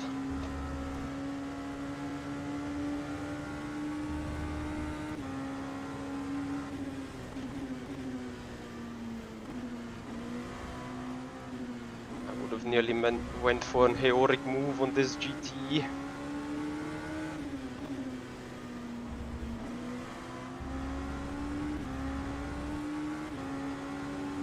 How long left in the race? There you go. It is about half time, 3 hours to go.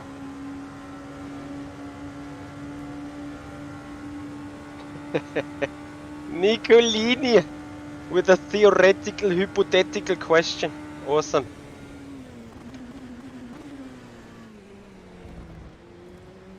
If I say to you stop painting, will you stop painting?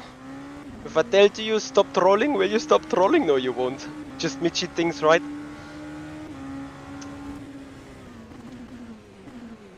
Okay, so at the 3 hour mark, just a little bit of fun. You're welcome, Antoine. Thanks for being here. Thanks for joining. So P6 it is at the minute, and yeah, to be honest, GT is coming just that little bit more unhandy right now at this period. Must paint, must troll, copy that. We are looking. Yes, awesome.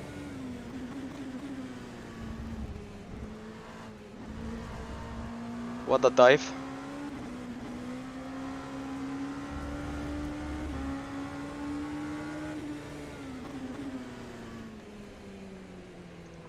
Back for a dive into no name, but beats overtake. Team manager car 1818, team manager car 1818, please tell your driver to turn on the front lights immediately on. Team manager car 1818, please ask your driver to turn the front lights on, the headlights on immediately. In all fairness, There are so many people without headlights.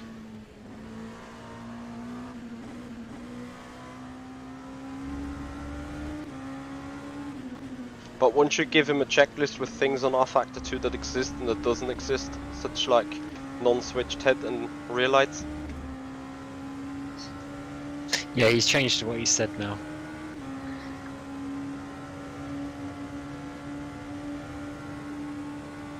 Lord, look what O'Reilly wrote in the chat.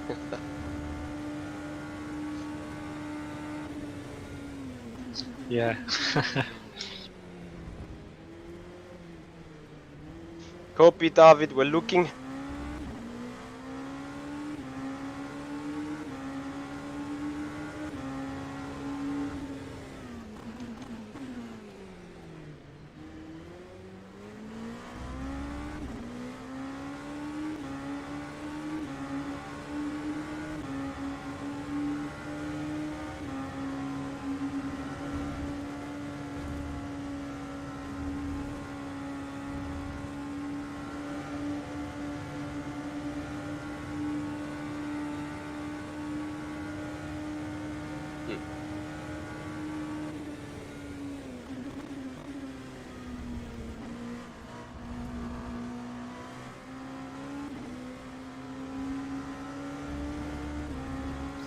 Car 1414, car 1414, please turn on your headlights immediately. Car 1414, thank you very much, that was swift.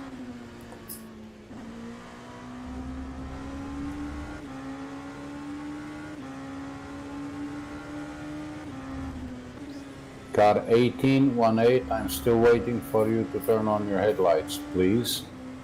Car 1818, I'm still waiting for you to turn on your headlights. 6 hours of switching headlights.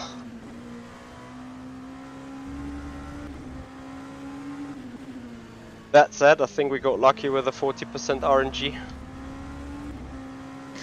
Maybe they won't turn on the sprinklers until the headlights are on. Copy. Shall I turn them off then for a minute?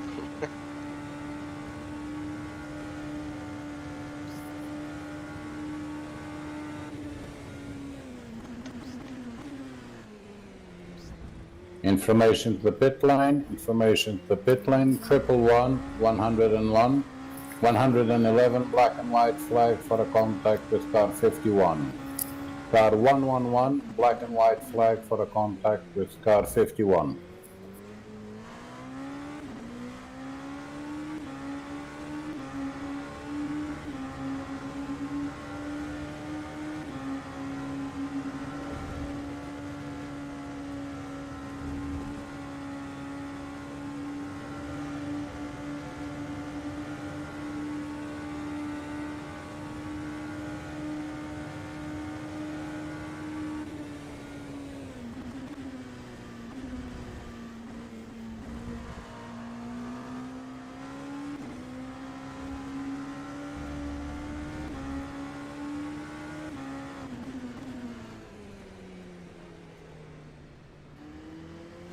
Oh, guys, the Williams guys will do another driver change for sure, because Nicodem jumped in before 3-hour mark, right? Yes. Yeah, we'll be back. Kuba back also.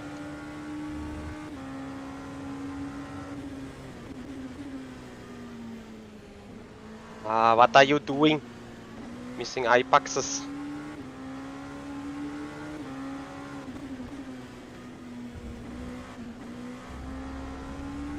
So what's the situation with a pit stop, like with a car that needs to serve a pen? Race directors know about it, but there was no further info about it. They will have to serve it at the next pit stop.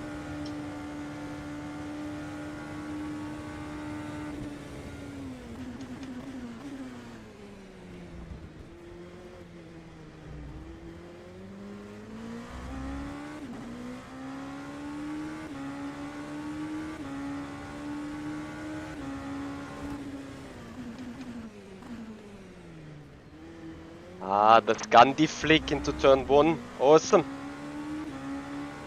Meanwhile, Will Stevens is a bit too close again. Rougier for some reason is gapping me. That's a shite.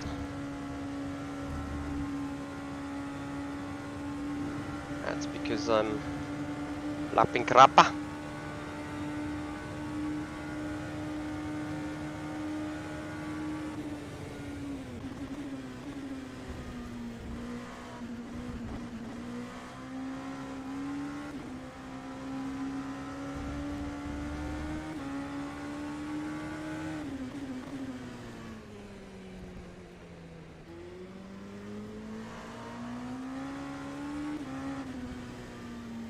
Let's try stepping up the game.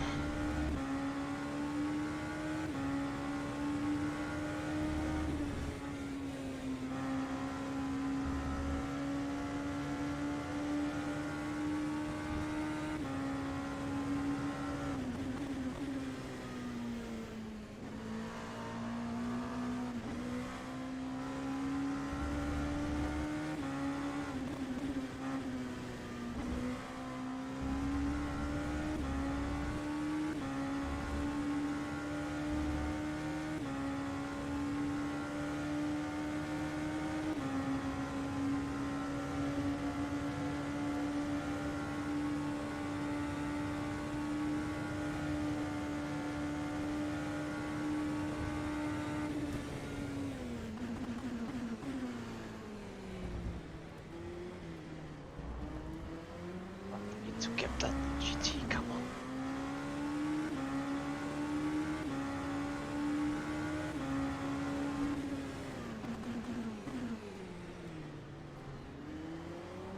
Oh, close, but scored just about enough.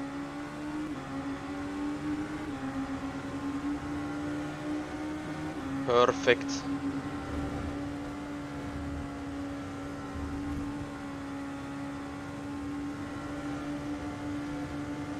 In hindsight though, that gap is too close. If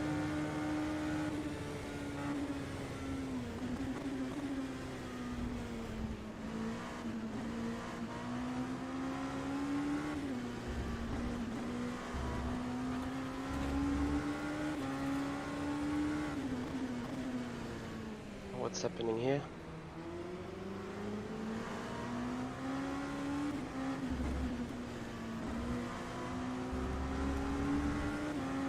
Whatever it is, the noise.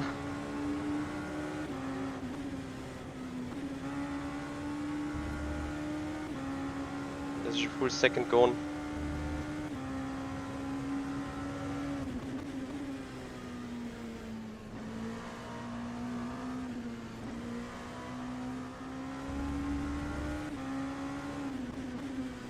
Also, I think that GT is gonna be in a weird spot for us as well.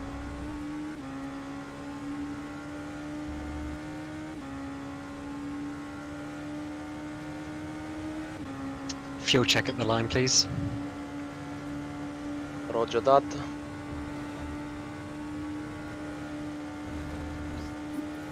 Car 777, again a reminder on blue flags. Car 777, car 777, if you don't obey blue flags, we will give you a pit lane penalty to solve it.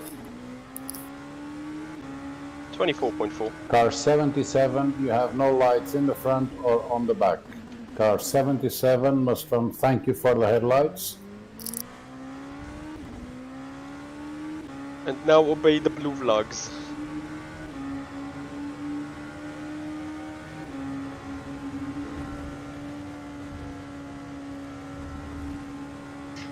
Your fuel is good. Grande. Fuel check on the line, love it.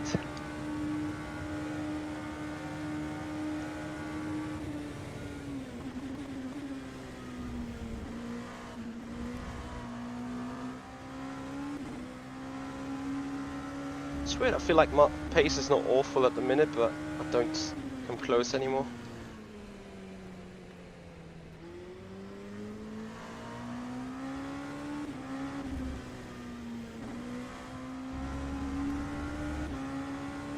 Well, last lap you had the GTs here, so... goes in circles.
Too much of a flick, actually.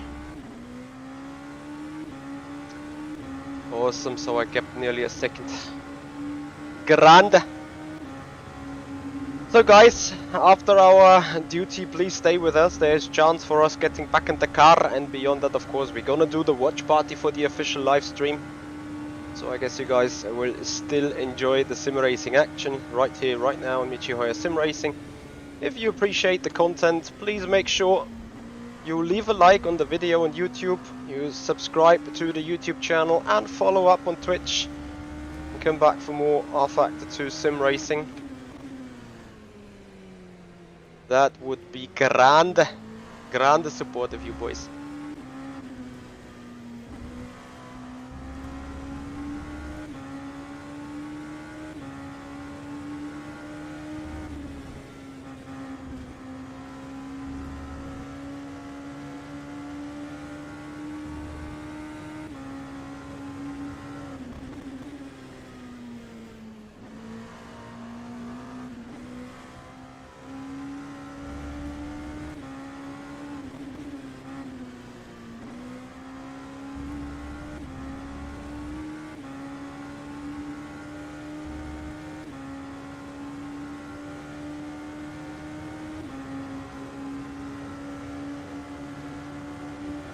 Very much appreciated the gap.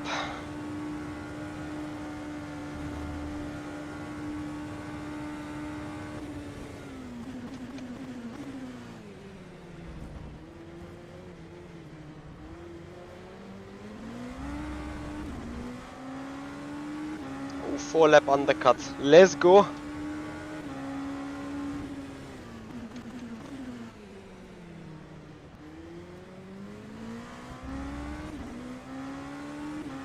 What was the gap?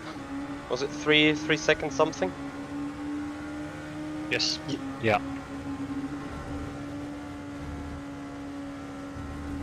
If we have some small luck with the GTs, we're gonna just jump them.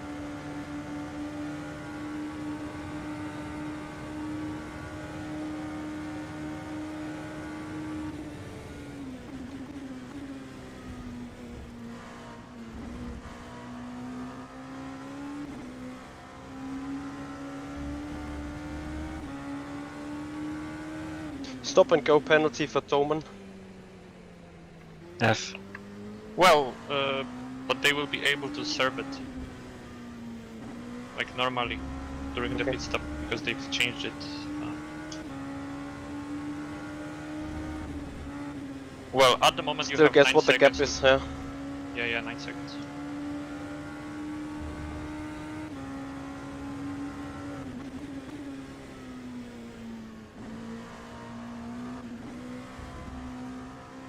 Guys are gonna make this a bit borderline on fuel. Information to the pit lane, information to the pit lane, drive-through car 777, drive-through car 777. Not respecting blue flags and causing 2 contacts in a row. Drive-through penalty car 777.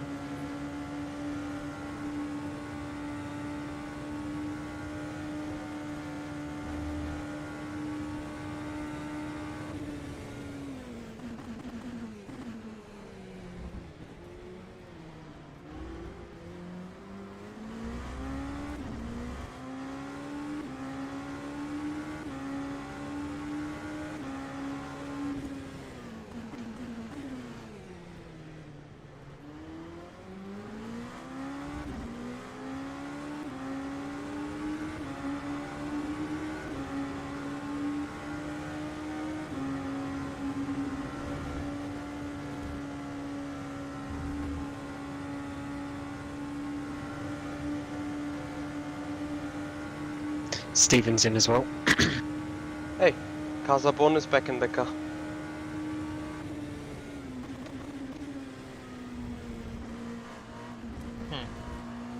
But they've done 2 stints, right? Did they? I don't know. I thought they did not.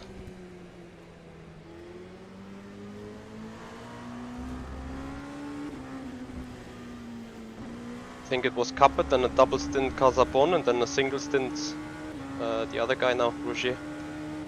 Yes, I think so too. Okay, well they will need to swap again.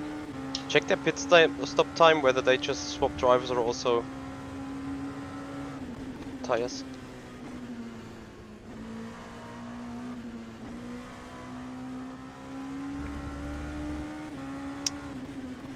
No tires. No tires, yes. Well, fingers crossed that we stay ahead. So driver change is 0 seconds then, Yeah. I guess.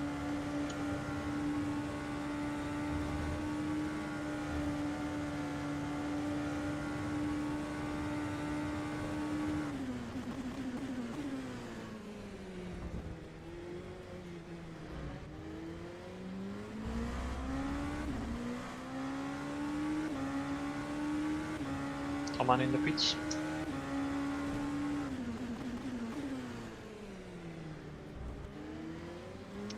That's awesome, giving us 2 laps undercut as well. Of course they have an undercut on us on the next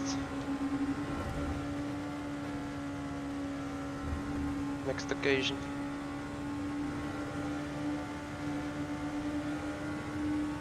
You take over after the next stint, yes? Yeah, I think you cannot go any longer, if I'm correct.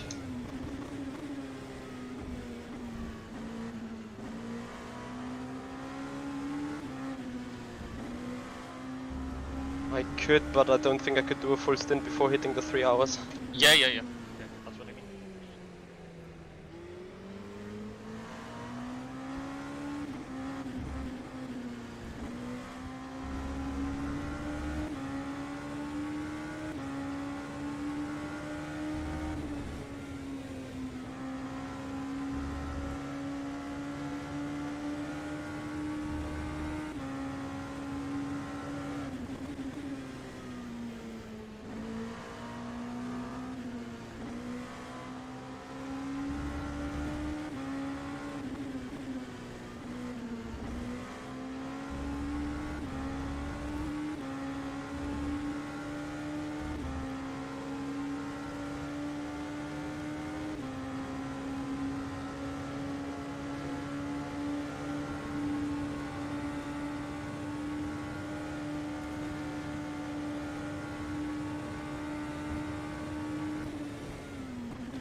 Tires are a bit worse than last time, more pushing.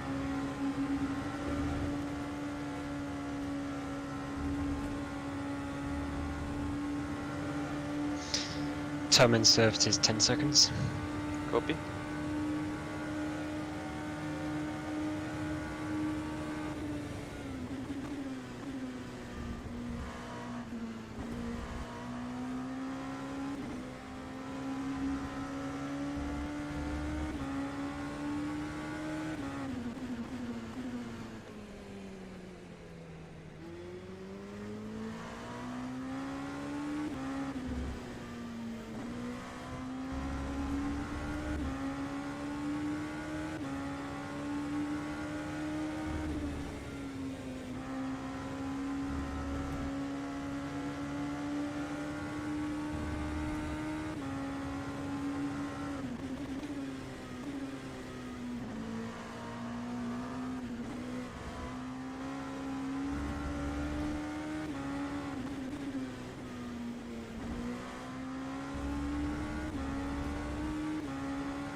We had awesome chemistry with the GTEs. I expect we jump both Varga and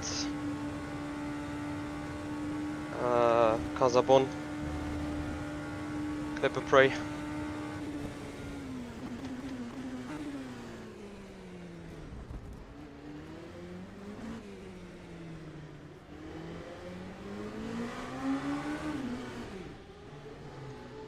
I think I sped. Information to the pit lane, information to the pit lane. Driver of car 2, please be more careful when overtaking. Driver of car 2, please be more careful when overtaking. You just had a slight contact with car 51. What's your tyres? I don't care right now. 69, 72. I saw you were 62 for like a 1/10 of a second, but I think it hope was it's more gonna like be fine. 67, but let's see. Really? Oh, okay.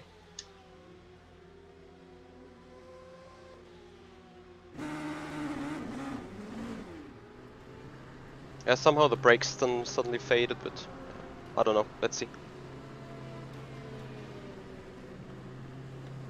Maybe we were just lucky.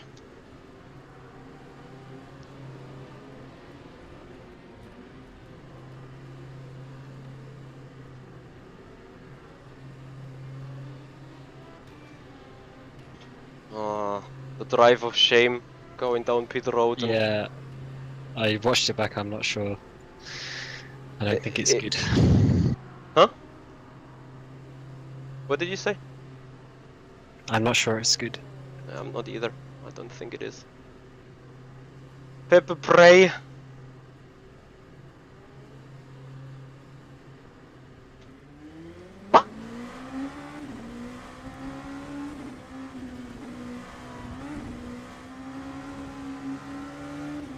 Yep.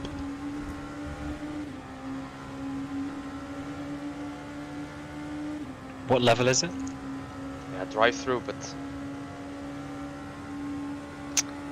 Yeah.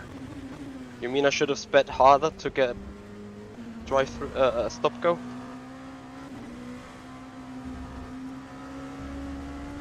Please no. Copy.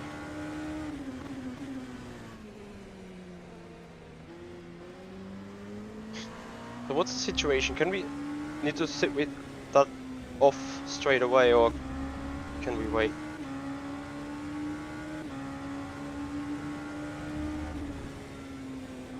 Well, I think it's within 5 laps, no? 3 actually.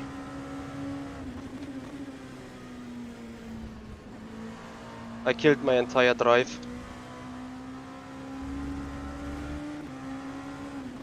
Like a stupid idiot.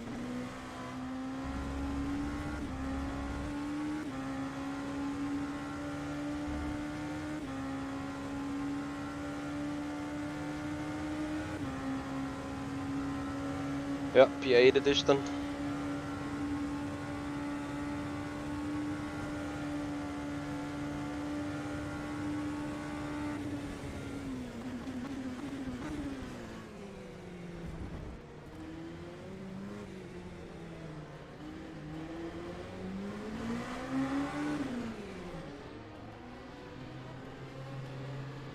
Ich bin kurz.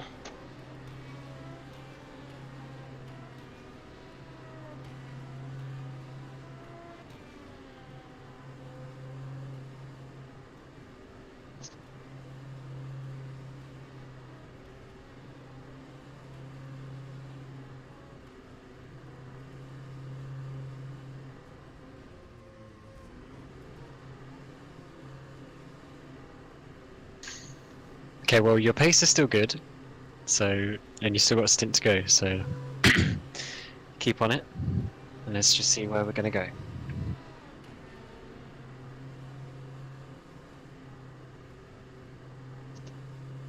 Now I'm gonna be pissed for the rest of the race now.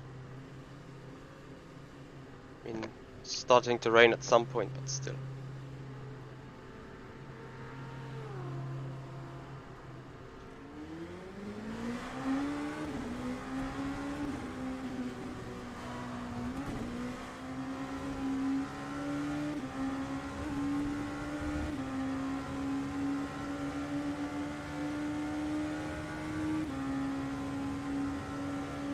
fuck's sake.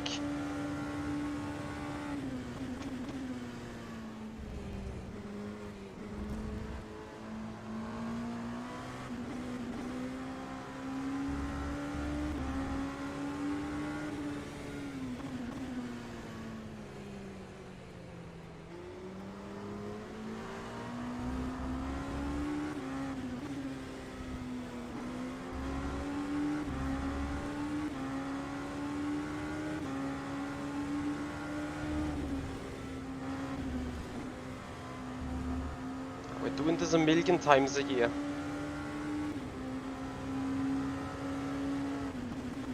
And now this.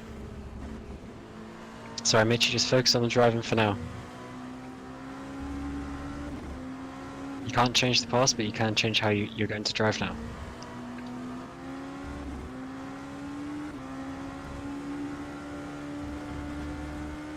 Don't worry, the knife is between the teeth.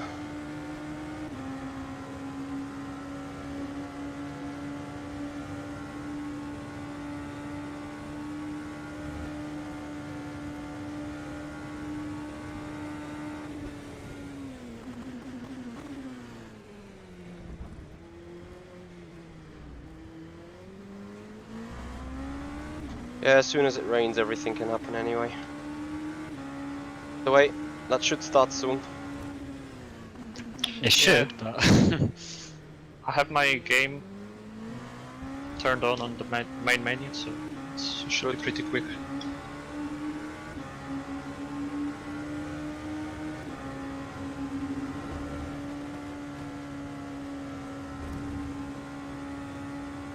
Oh, someone disconnected.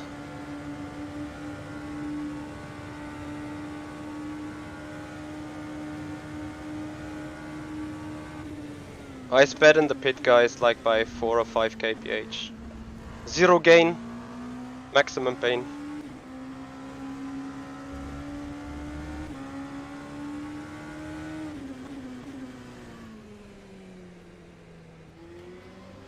Whoa!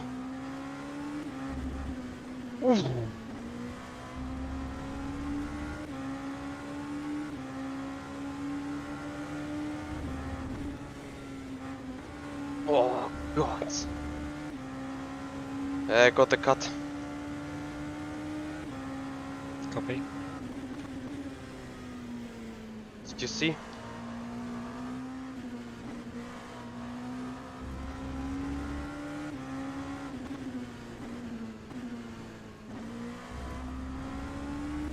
So what shall I do? They teleported again. Next time they may be teleporting into me. Is it Patel? Yeah, I think Yeah. it is. Okay, I'm checking. They just reappeared ahead of the GTE. Oh my fucking god.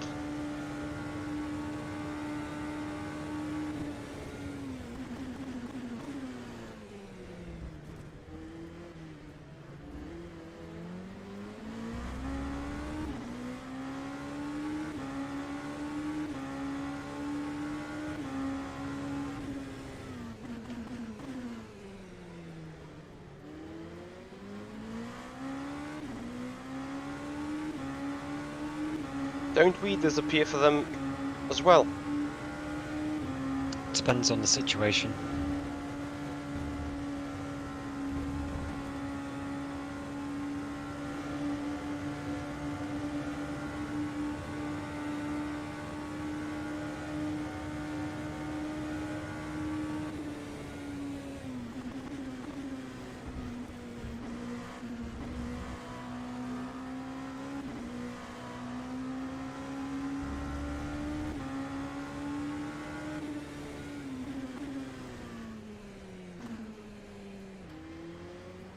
It is annoying, it needs to stop.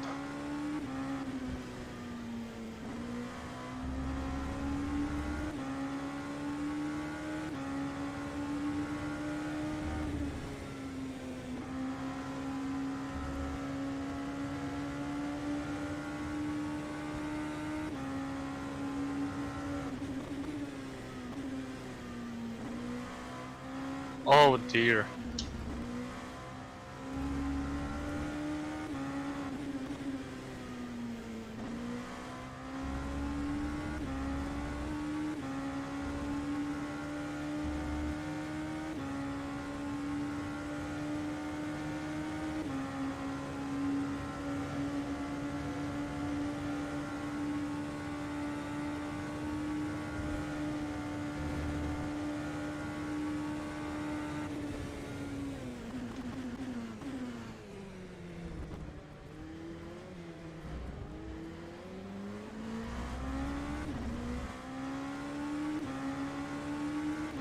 wait till he kills a GT. What is that Ferrari doing?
Ich könnte im Strahl kotzen eigentlich. Minderwertiges Stück Scheiße. Zu unfähig um zu fahren, Mann.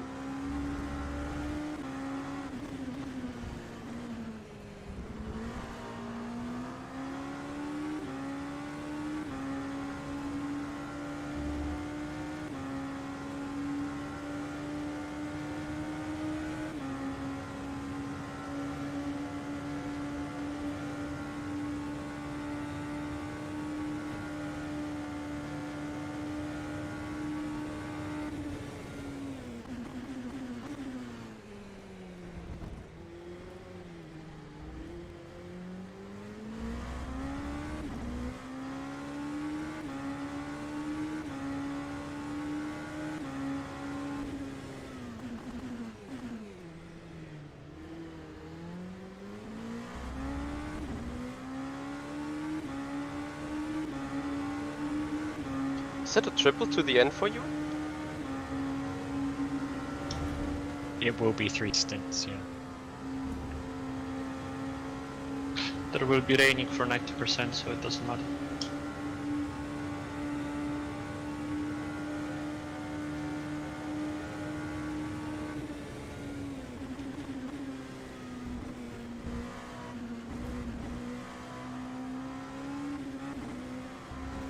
Well, if it even rains, the next step should happen in 5 minutes.